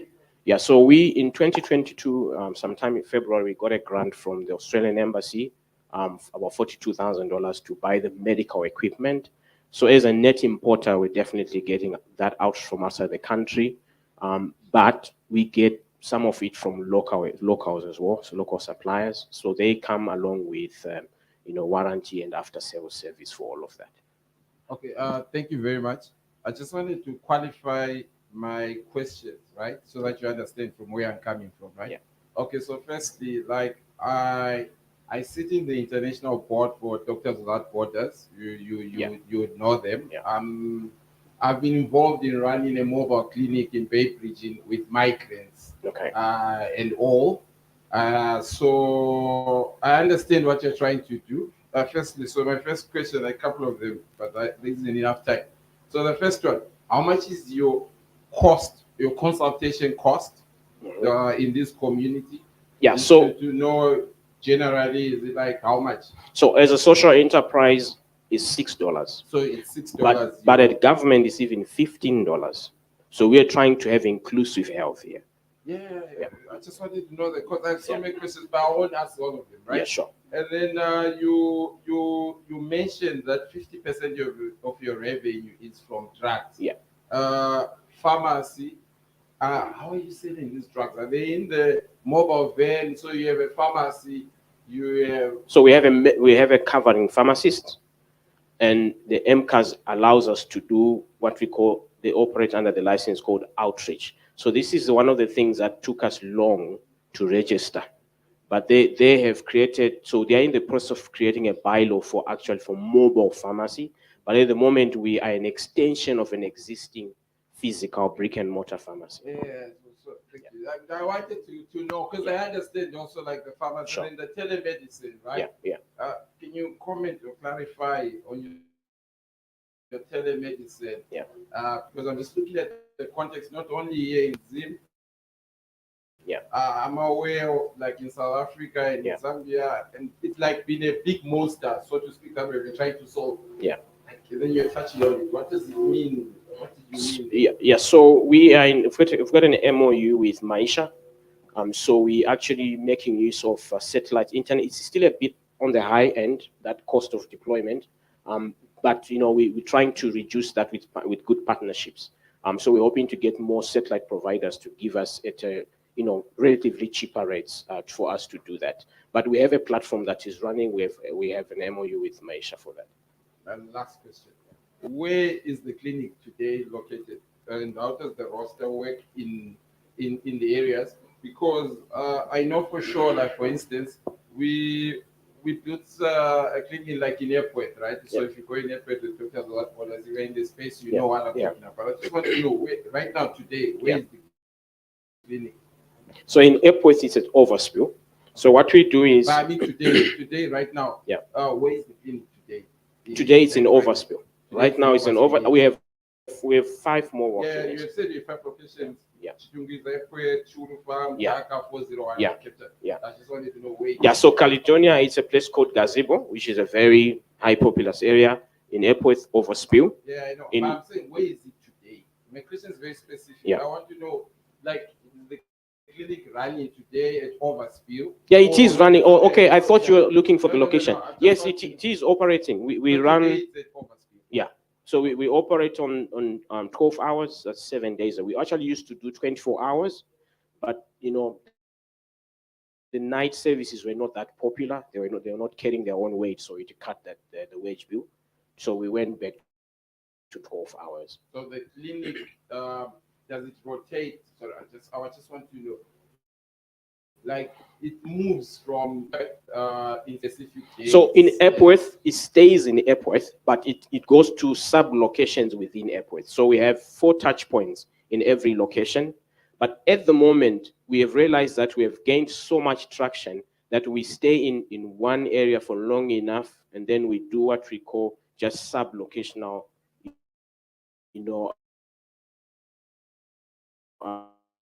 intervention. So we go, for example, to a farm called Butler Farm, which is closer to Epworth, just because of the touch points, 4 touch points. In Caledonia, it's the same thing. In Glenville, it's the same thing. And so we go deeper and deeper into those areas. Yeah. So you have 4 vans or 1 van? We have 4 vans. So you have 4 vans. And okay, so it's yeah. So you have 4 vans, and then they are located in these areas. In these areas, yeah. So this if located. One other question is, it's a very interesting thing about something we talk about these days. I think the need for financial balance. I'm saying about medicine. How are you dealing with our volatile macroeconomic environment when it comes to inflation? The exchange rate and the pricing, especially farmers, notorious for using very high exchange rate. So how are you managing that? Otherwise, maybe we recommend you, and then next month we for finances. Yeah, I mean, the practice is we are using multi-currency. So we're also making use of the multi-currencies. And when clients come to purchase using the local money, we're using the official rate to do that. Yeah. And our volumes are not yet there, to really, as a red flag, yeah. Okay, so I have a question around your international potential to scale. Tell me about your plans to scale beyond Zimbabwe, if you have any. Yeah, we do have. The natural inclination is go to Zambia, Malawi. That is the initial thought. But we also have some interest from Mozambique and all. But, we also very cautious about that. We don't want to move too early because we're just 6 months into our commercial launch. So it almost feels like a pilot.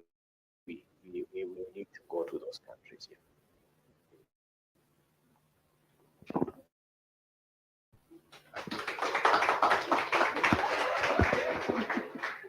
Thank you so much, Tawanda.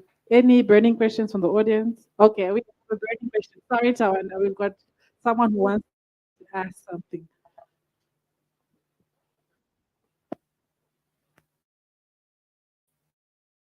All right, so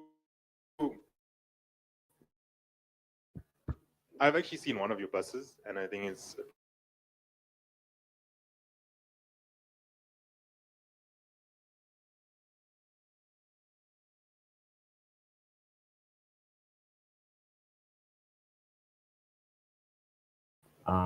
Though they are not first internally, they are first externally for privacy reasons, patient privacy.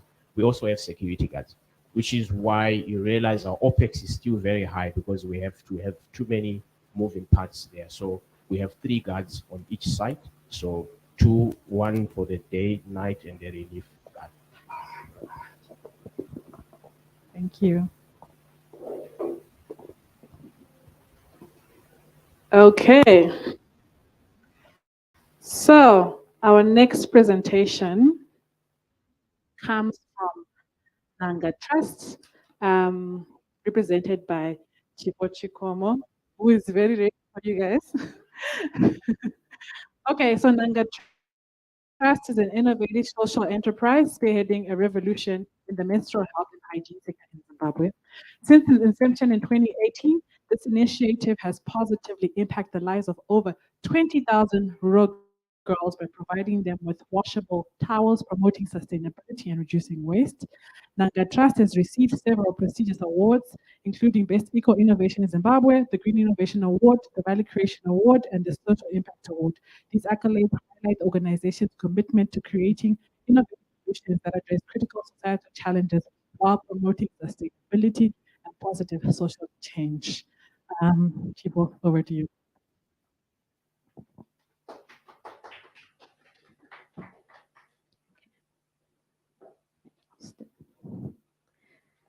Imagine being forced to use cow dung, maize cobs, leaves, newspapers to manage your menstrual flow because you're poor to menstruate. Ladies and gentlemen, my name is Chipo Chikomo. I'm the founder of Nanga Trust. 72% of rural school girls in Zimbabwe cannot afford sanitary towels because they are just too expensive for them, making SDG 4 of ensuring inclusive and equitable quality education utopian. When girls are forced to resort to using these unconventional means to manage their flow, this may lead to premature death attributed to cancer and various other infections, SDG 3.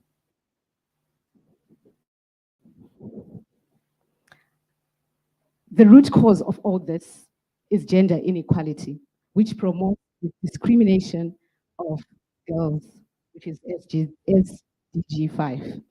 Our innovation is the washable sanitary pad. This pad lasts up to 5 years, ensuring that girls do not miss school, SDG 4, and also ensuring that they are not at risk of various infections caused by using unhealthy means to manage their flow, SDG 3. We also provide menstrual health education to girls because we found out that for us to eliminate gender inequality, we also have to include boys in our programming. And this helps to shatter stigma, which discriminates girls in our society. We have the offcuts of a fabric.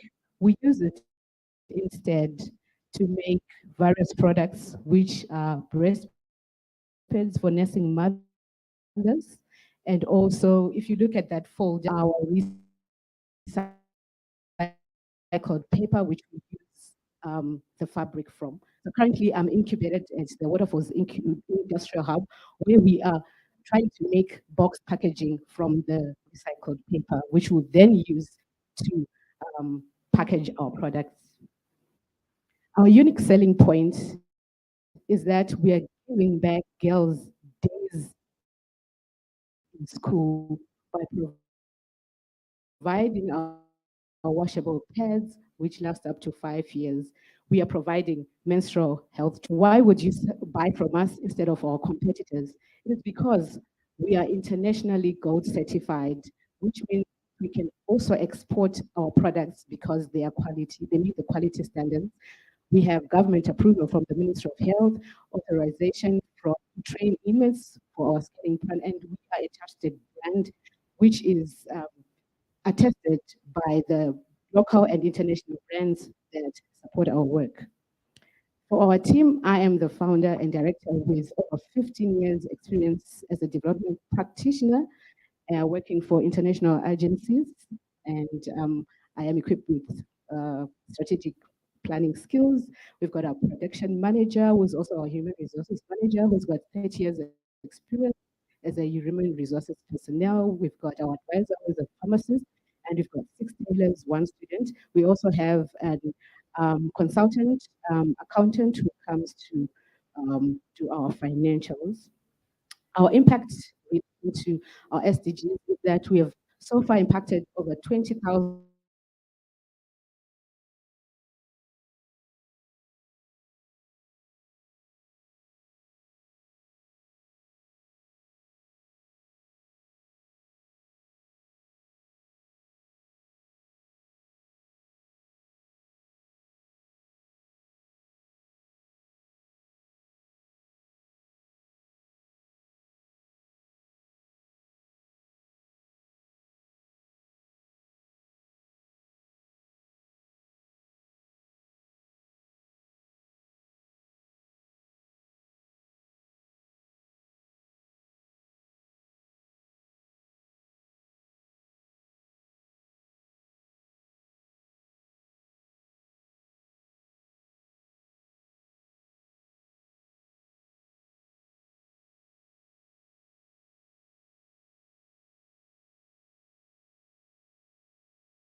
All right. Thank you, Chifa, for your presentation, the work that you're doing with women, which is obviously hopefully close to all of our hearts, boys and girls included. So I want to your customers. Can you talk us through who buys your products? Okay, so who buys our product is when we first started that our target community was rural schoolgirls, and already they could afford, for example, the dollar pads, the disposable that are already in the market. They cannot afford them. So our target market, when you look at our partners and supporters, these are organizations that buy either for their wash programs. Those are our customers. They are the ones that buy, and then users, the school girls in the different communities. Okay, and then going forward, if your scaling ambition is 19,200 per month. Yes. So are you planning on using the same model for your scaling ambitions, or do you have something else planned?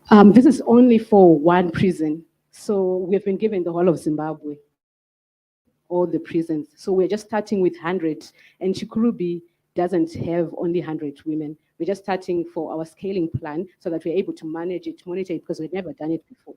Sorry, I mean for your customer base. So the 19,200 that you're producing per month, who is your customer with those? Are you still targeting corporates, NGOs? Yes. What has been happening, we are still targeting the NGOs. What has been happening is that we are not able to meet the minimum audit requirements for our clients. I'm on the supplier list, for example, for UNICEF. So usually when they request for tender bids,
asking for different collateral and stuff like that. And we are not able to access those at the moment.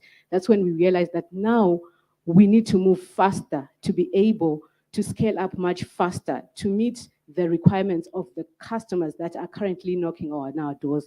So this is now scaling funding that we are looking at. The previous one, we were just starting, and we wanted to start our production and demonstrate that we are able to sell, we are able to have customers come knocking on our doors. And sorry, okay, the other, we had just been given to say production of 3 years before, but we have actually sold about $90,000 worth of sanitary towels. Yes. Okay, so yeah, of course, on collateral, you mentioned that you have a warehouse with another brand in Chinoy. Yes. I'm just saying, you mentioned that. And then here, the Chikurubi, according to what you've given us here, your grant letter in Chikurubi to go into the prisons was in 2021 or in 2023, right? Maybe you would want to speak into that. Okay, sure. And then the UNICEF here is speaking on the research on the user experience of this. I just have a slight insight on the different studies that have done with this use of these sanitary pads from the actual users, right? The NGOs and yourself, you create them, right? And you're giving them out, but the research on the user. So speak to the research and the group is 2021, now we're in 2023. Why? Okay, Yeah, what- all right. Okay, so in 2021, it was during the lockdown period. That's when we got that authority to be able to go into prison. What has been stopping us is because at the moment we do not have funds to scale. That's why we are here. We don't have funds to start training the inmates because already they've got the sewing machines. That's what they told us. But what they need is the fabric. As you can see, the fabric is not found in Zimbabwe. It's 100% cotton. Our textile industry collapsed. So we don't have a way where we can access them. We need to import them from South Africa, from different countries. So for us to be able to buy at large scale, we are looking at putting so much money into that. So at the moment, we have been actually putting a lot of funds in buying bulk material because we access it out of the country. What we're only able to find in Zimbabwe is thread. The packaging, this is also biodegradable. We are not able to find it here. The plastic snaps, we are not able to find them in Zimbabwe. So those are some of the challenges that we are facing in terms of our local value chain, in terms of output. And then when you asked about UNICEF, what you were alluding that the user experience might be different.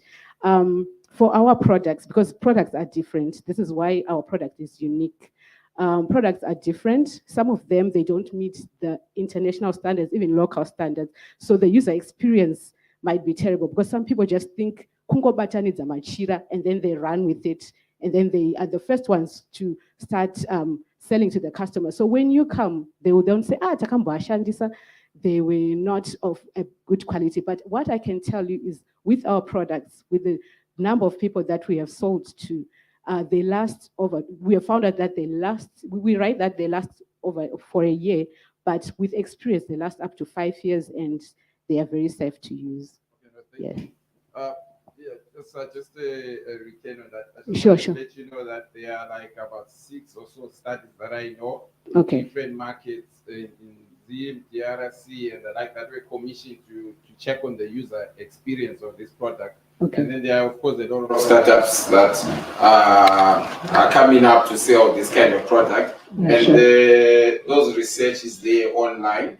You may want to, because this one on the UNICEF on your document is August 2022, like they were asking to do. So my question was, what was the outcome of this specific one? Well, what did UNICEF gather as the result from them doing this specific one, the one that you They haven't yet communicated. What they did was they wanted to first go to our suppliers, interview them, go to the end users, interview them. Thank you very much. They haven't yet come back. Yes. So Fusa has asked all my questions. You can ask. But we are very proud every time Fusa shows off because I think Oxy Yeah. and I, as people who have allowed him to write the dissertation. He's quite knowledgeable. You know, Yes, no, I think please take note of those researches. Yes, I will. We have our very own Dr. Nadia Ngube, Okay. who's done a whole PhD Mhm. on the commercialization of the menstruation process of a woman. So very valuable information that you could find from her PhD All right. results alone. Okay, So thank you I very think I think most of my questions, yeah, it will come back. Let me. And also to just add on that, okay, so the packs come in different prices. So that one is a deluxe pack, which actually is one of the fastest moving ones. It goes for $20. It includes panties and towels, soap, and this one goes for $15. The other smart pack. I think you have partly answered one of my questions. One of my questions was on the pricing of your product. Okay. And of course, I see your target market are the poor rural communities. But I gather, I got a sense that for you to reach out to the poor rural communities, you are relying more on donors. So my question is also linked. Do you have any plans to go beyond the poor, not rural, those who can afford, so that you don't rely on donors, so that you have got your own clients, like the previous presenter in airport, we see them as poor, but those people, they have money. You would be surprised that someone anombulisa $100, you're thinking that we are working in a very, very, very poor community. So my plans, you're scaling up plans. Do you plan to go beyond where you are not being funded, where you are just giving directly to your clients? And also there's, maybe you're working with the Minister of Health, but there's also the Minister of Finance who make laws like removing customs duty on sanitary products which are imported. So how does that affect your business? Have you tried to pitch to them? Because obviously, even our cost structures here, imported ones might be cheaper than what you're producing. Okay, thank you very much for those questions. When we go to rural communities and we are distributing to schoolgirls, it will be targeting everyone. So you've got parents that are there. And one of the requests that they always say is, why are these pads not available in supermarkets? We are already using Machira Kudara. This is an upgrade that you have made. Why don't you make them available? Titori nemari dzachona, tagara tikutoshandisa Machira. And we're also looking at pregnant women. I myself used to use them when I had my children twice. So these can be used for postnatal care for mothers, postpartum care. And we also did look even in urban areas, looking at affluent areas. We're also supplying West Minot shop, and it was one of the fastest moving products from the shop, because there are some people who want products that are eco-friendly, that have got no chemicals, and that are made of 100% cotton, which they have been referred to by their gynecologist. So other people, they're actually looking for such products. We've got various pharmacies that have also approached us, but we have not yet supplied them because our scale, like what you're saying, we cannot have that. Okay, in reference to your scale plans and to use the prisoners. So I stand corrected, having done a 6-month project with Chikurupi women, and at that point the prison had capacity to carry 100 women. Okay. And of those 100 women, only maybe 30 women were actually sentenced and would be there to be for longer. The rest are on remand and could, well, not on remand, but could be out in a few months. So I'm just thinking of your production capacity and scale, and just to get those facts correct on that 100. Okay, sure. And also the modalities of working with a prison, because for us, the letter alone, you can confirm how long did it take you to get that letter to enter that prison? It took us very long. Like it takes a month or two at every point that you need to go to the prison. So you have to also take into consideration all those aspects in the way they will affect your productivity. Unless once the project kicks off, you don't need. I'm just thinking of all that from my experience working with prisons, and we also had access to all the prisons, but I was exhausted just from dealing with one prison. Thank you so much for that. No, seriously, I would come home and sleep for 3 hours, because at the end of the day, it's just the process of dealing. And those women need a lot of counseling. Okay, sure. They need so there's a lot that is involved in getting that whole production with the prisoners alone. I think that's why we are also looking at Chinoi as well, to getting all this getting started. But thanks for the feedback, because you've got the experience. We intend to start, and that will be very necessary for us to have that at the back of our mind. Out of time. Yeah. Thank you.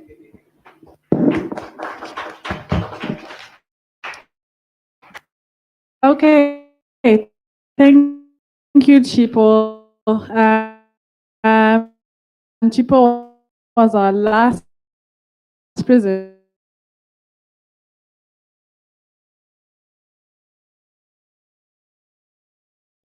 the global phase of this program. So just to explain a little bit about that. So there are about 10 hubs that are running this program locally, like we did here. And each hub is to hand in 3 ventures that they think have potential to scale internationally.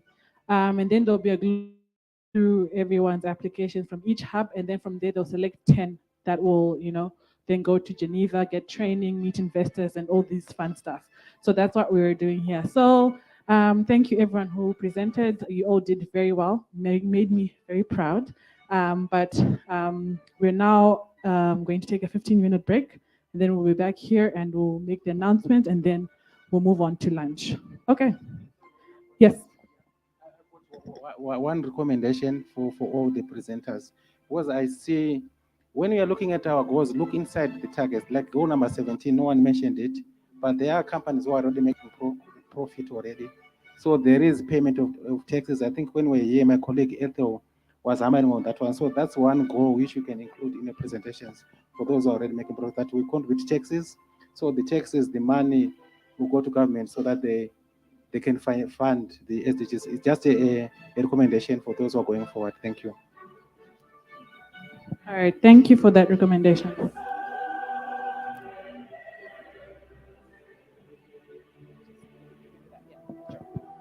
Okay, so we're going to a break. Thank you.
Yeba satandana, yalubastana nesilale matunye. Kipanjwa nguwe, yalubastana nesilale matunye. Nguwe lo, yalubastana nesilale matunye. Genze nguwe, yalubastana nesilale matunye. Yeba satandana, yalubastana nesilale matunye. Kipanjwa nguwe, yalubastana nesilale matunye. Nguwe lo, yalubastana nesilale matunye. Genze nguwe, yalubastana nesilale matunye. Masalipa, ibizeleni unafulawa. Tetani naye, itani yimile. Masalipa, ibizeleni sitarasa. Itani buso, itani yimile. Sitandwa sana, salaishi motwe masimini salaisha. Agapelu lofulawa, salaishi motwe masimini salaisha. Sitandwa sana, salaishi motwe masimini salaisha. Ogili tumepe, salaishi motwe masimini salaisha. Dibanga tumela bafula kenji, upendule no fulawa. Dibanga tumela sitobusa, ko upendule no fulawa. Dibanga tumela bafula kenji, upendule sitanwasa. Dibanga tumela sitobusa, ko upendule no fulawa. Pasalipa, ibizeleni unamfulawa. Tetani naye, itani yimile now and now. Pasalipa, ibizeleni sitarasa. Itani guso, itani yimile now and now. Geba satandana, jalo bastana nesilale matunye. Kipanjwa nguwe, jalo bastana nesilale matunye. Nguwe lo, jalo bastana nesilale matunye. Genze nguwe, jalo bastana nesilale matunye.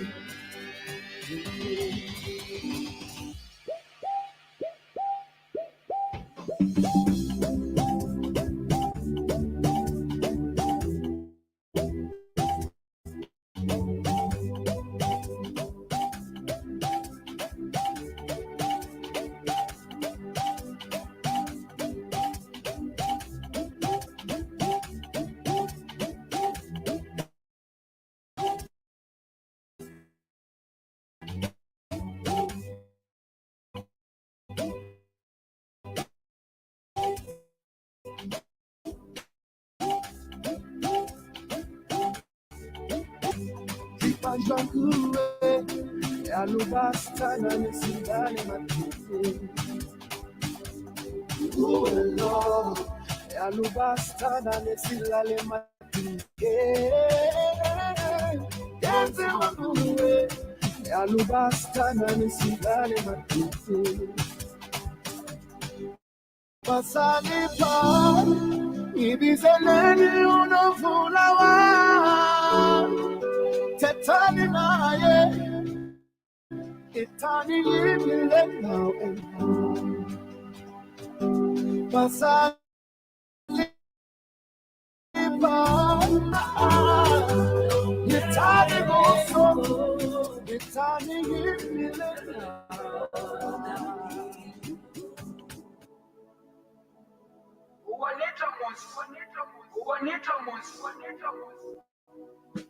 No matter where you go, remember the road that will lead you home.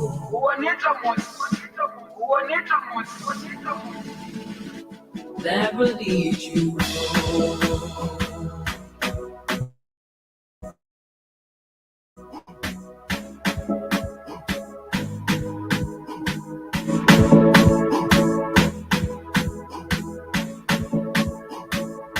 That will lead you home.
That will lead you home.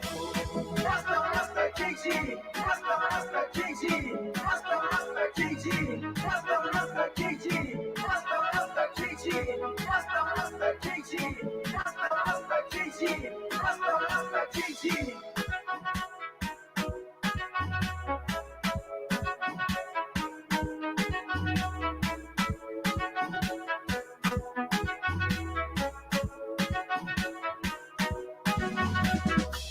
No matter where you go, remember the road that will lead you home.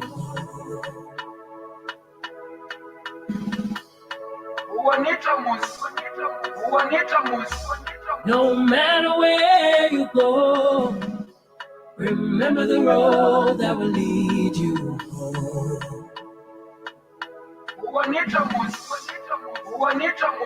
That will lead you home.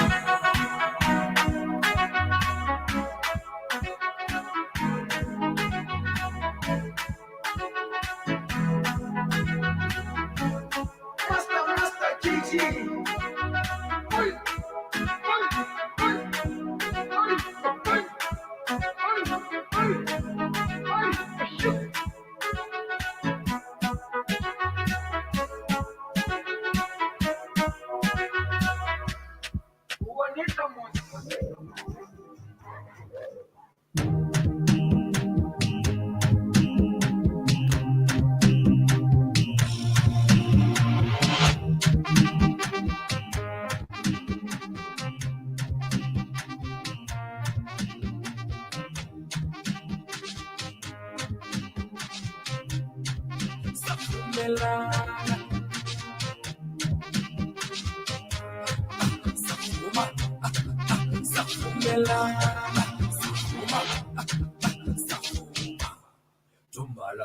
Tumalana, ra tumalana, tumalana, tumalana.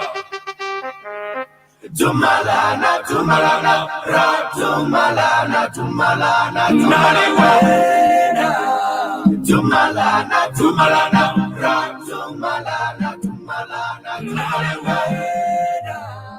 tumalana, tumalana, ra, tumalana, tumalana, melo, tumalana, tumalana, ra, tumalana, tumalana, tumalana. Tumelo, tumalana, tumalana, ra, tumalana, tumalana, tumalana,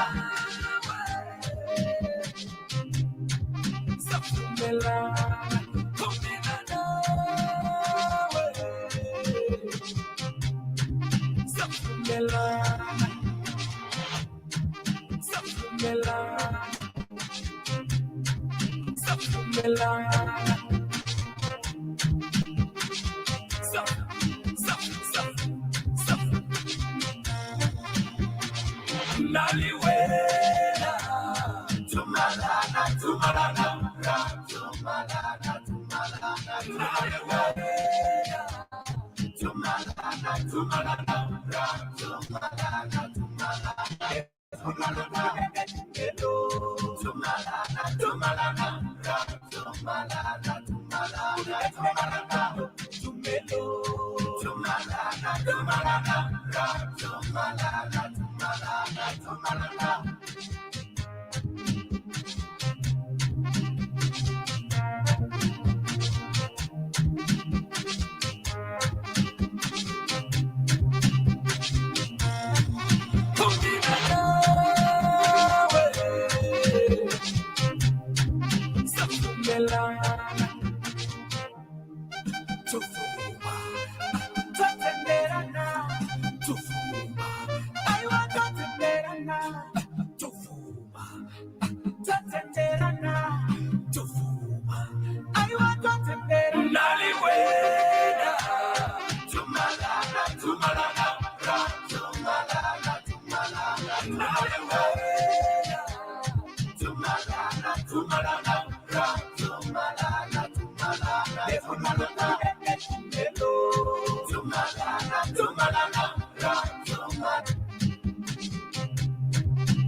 You're my melody, melody,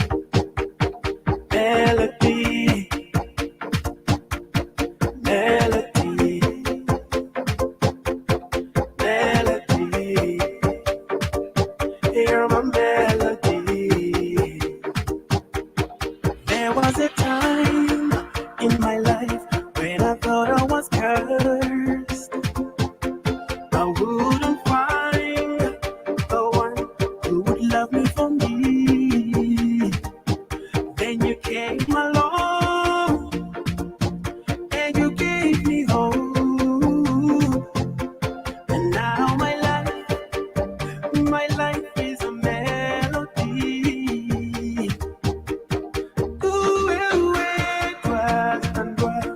Sanfizio yami.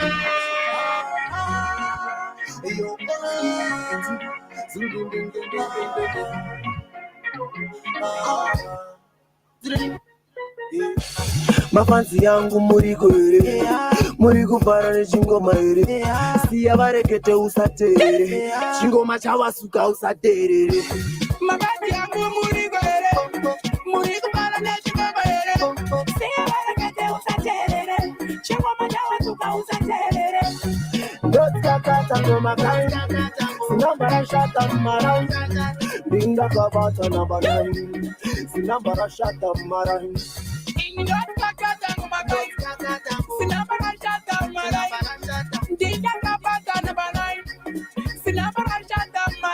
Sakapinda mdere maparo apere unangumarizere oya oye sakapinda mdere maparo apere unangumarizere oya oye celebration, jubilation, get out of Parapasina pressure, meditation, motivation, get out of Parapasina pressure. Yeah, we not care about the situation.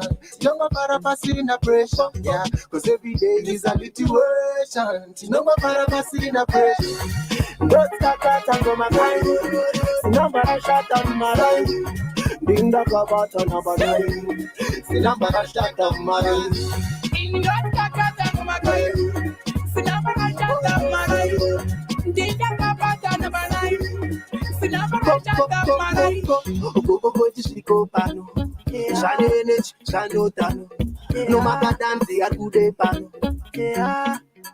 Amusati maona, pawana chora msura, pawana chora msura, koma pato danda mura tiri paketi, pedu patanga mvura.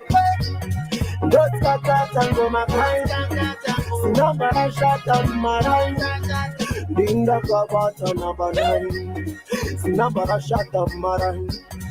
Dotska kata ngoma kai, sinambara shata marai, dinga kabata na banai, sinambara shata marai. Saka pindam dere, maparo apere, unangumarizere.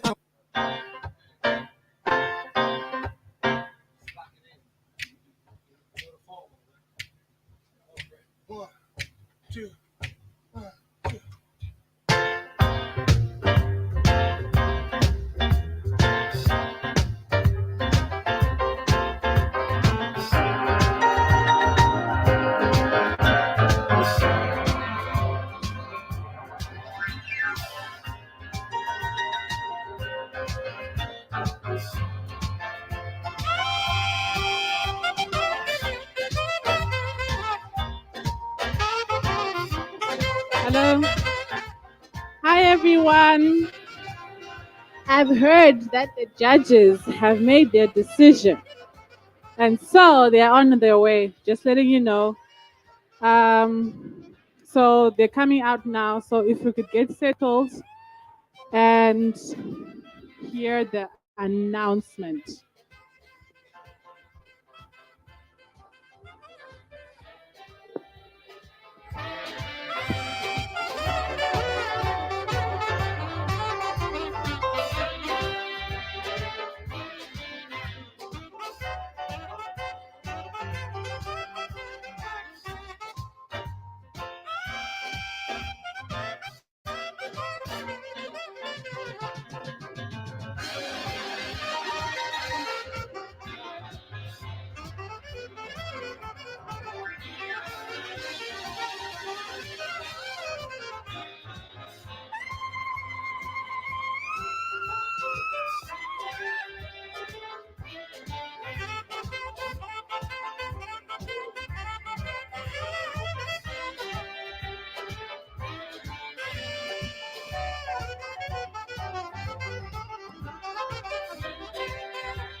Okay.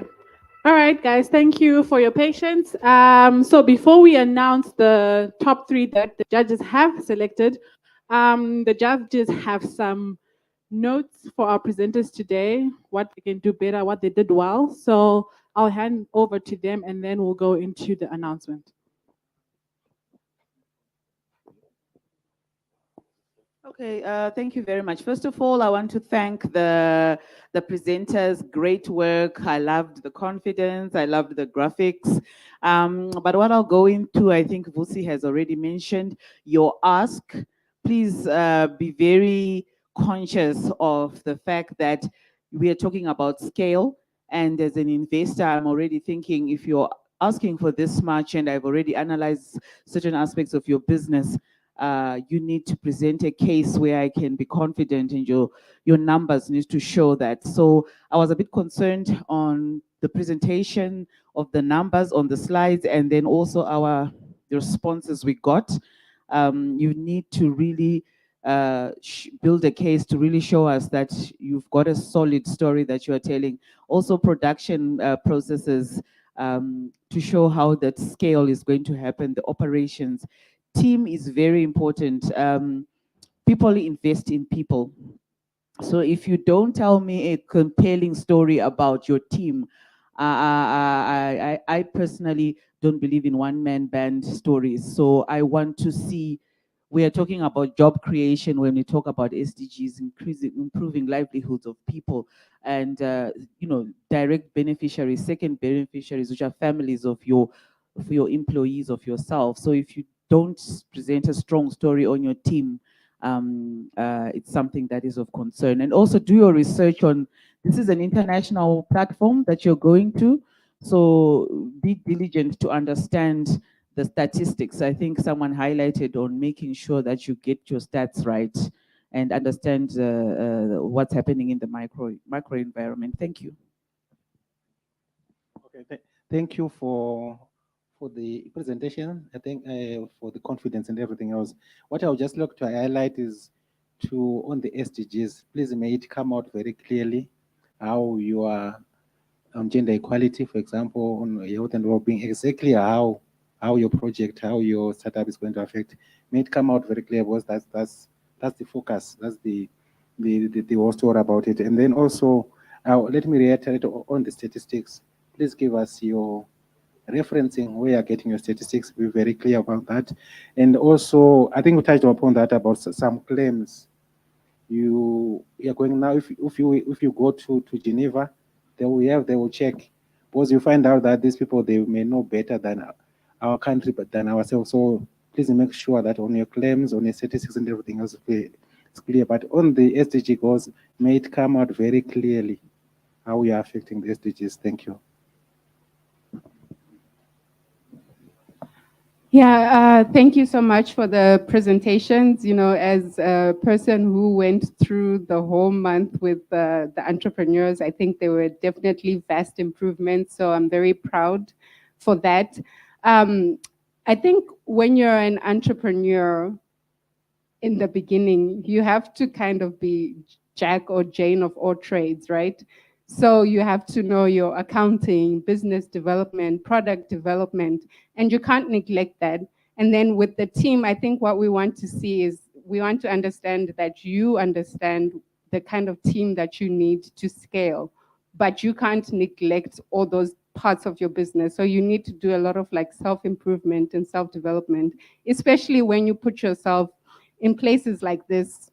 I see a lot of the entrepreneurs, they have organic growth. So you could just go on being organic and, you know, making your money. And I think you have to decide when you come to competitions like this, what kind of a business do you want to be? Are you a lifestyle business? Do you really want to scale? Because it's different. They're different parameters. If you want to scale, you're going to have to be like in the hot seat 24/7. But you can also grow organically. So I think about those things before you apply to all of the different opportunities that are out there. What do you want to be and where do you want to present yourself? Yeah. Okay, thank you. Yeah, so I also agree on the team. But even if you're a one-man band, there are workarounds around what you can do. Like, for example, you set up an advisory team slide. You know, you're like, okay, yes, I'm working alone, but this person and this person are my advisors. And like, so who will really say they are not, and who really would, you know what I mean? Like, so you're going to an international stage, put the advisors, put whatever you think is necessary. Get someone from the medical council, get someone from agriculture, get someone to be your advisor to be there on your slides. And then the other thing is the ask at an international level is very important. I think yes, sometimes the challenges that we face. I remember when I won Sisters, I was asking for 30,000. Like now I've had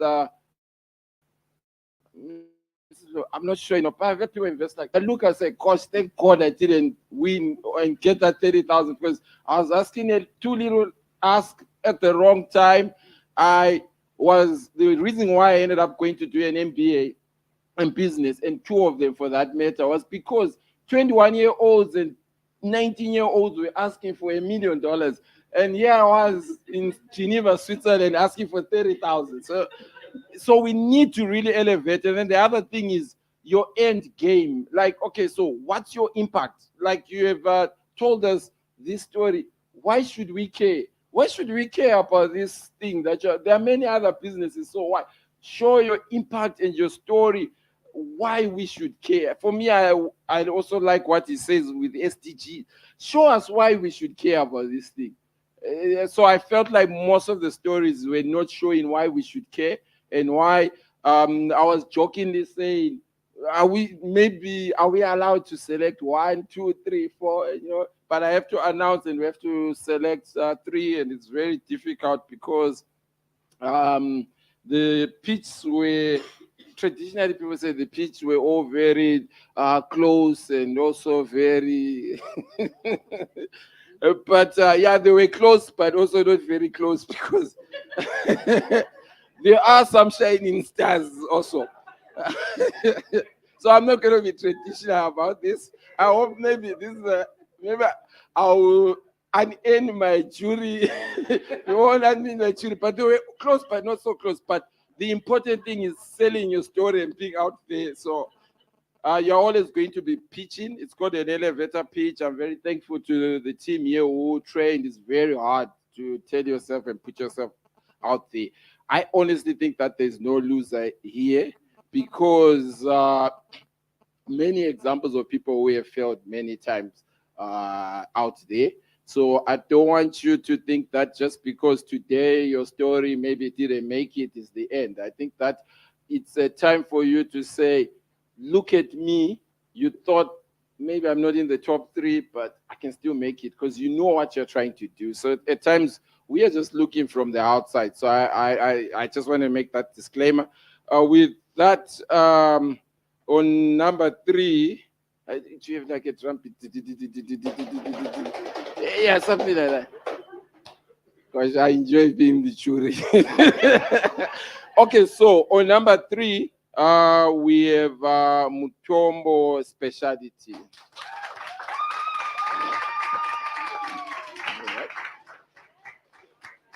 I've lost my paper with number 2, so we don't have number 2. I'll go to number 1. All right. Yes, to be honest, coming up to number 2, competition is very stiff.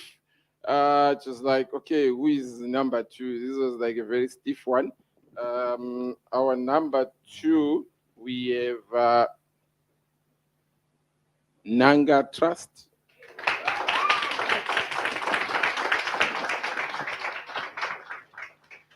We decided to say this year we're not selecting number 1. So unfortunately, we're only ending with 2. I'm joking. Hope is looking at me and say, what is it doing to my program? I think that number 1 goes to Zimbo's Abantu. I think,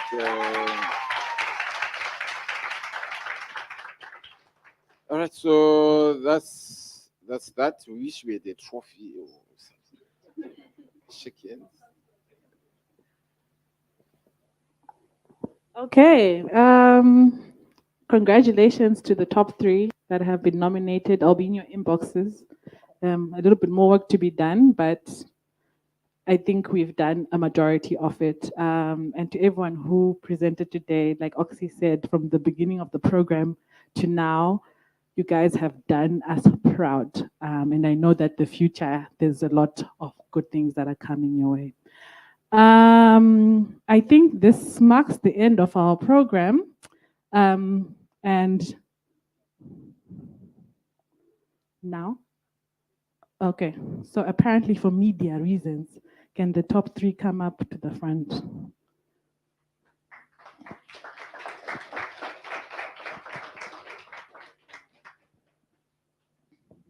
Oh, yes, and then that gave me an idea. Do people have anything to say from the top 3? So I'll start with you, Epi.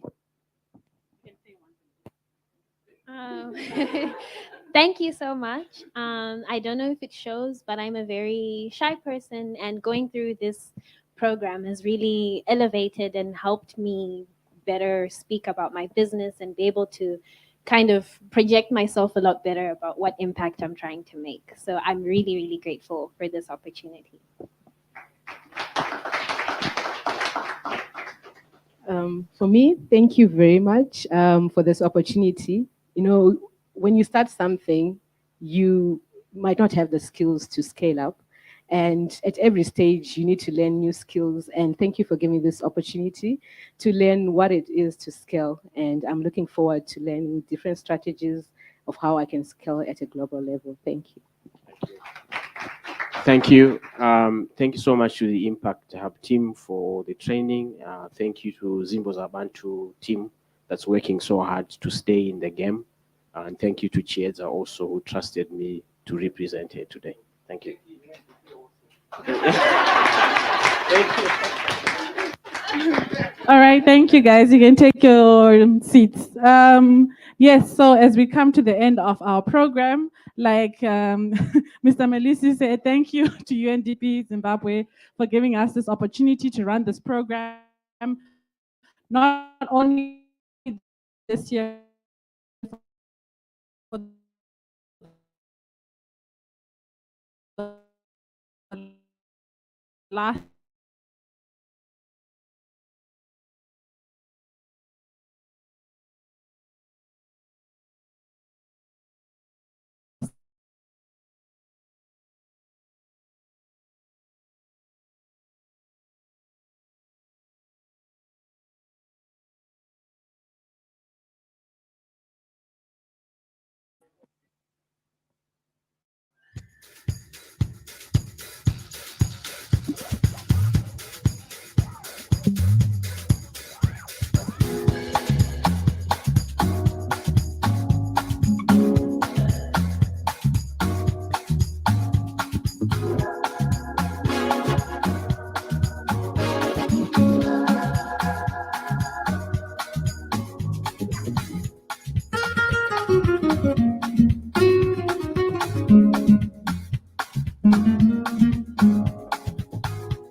Zimbabwe.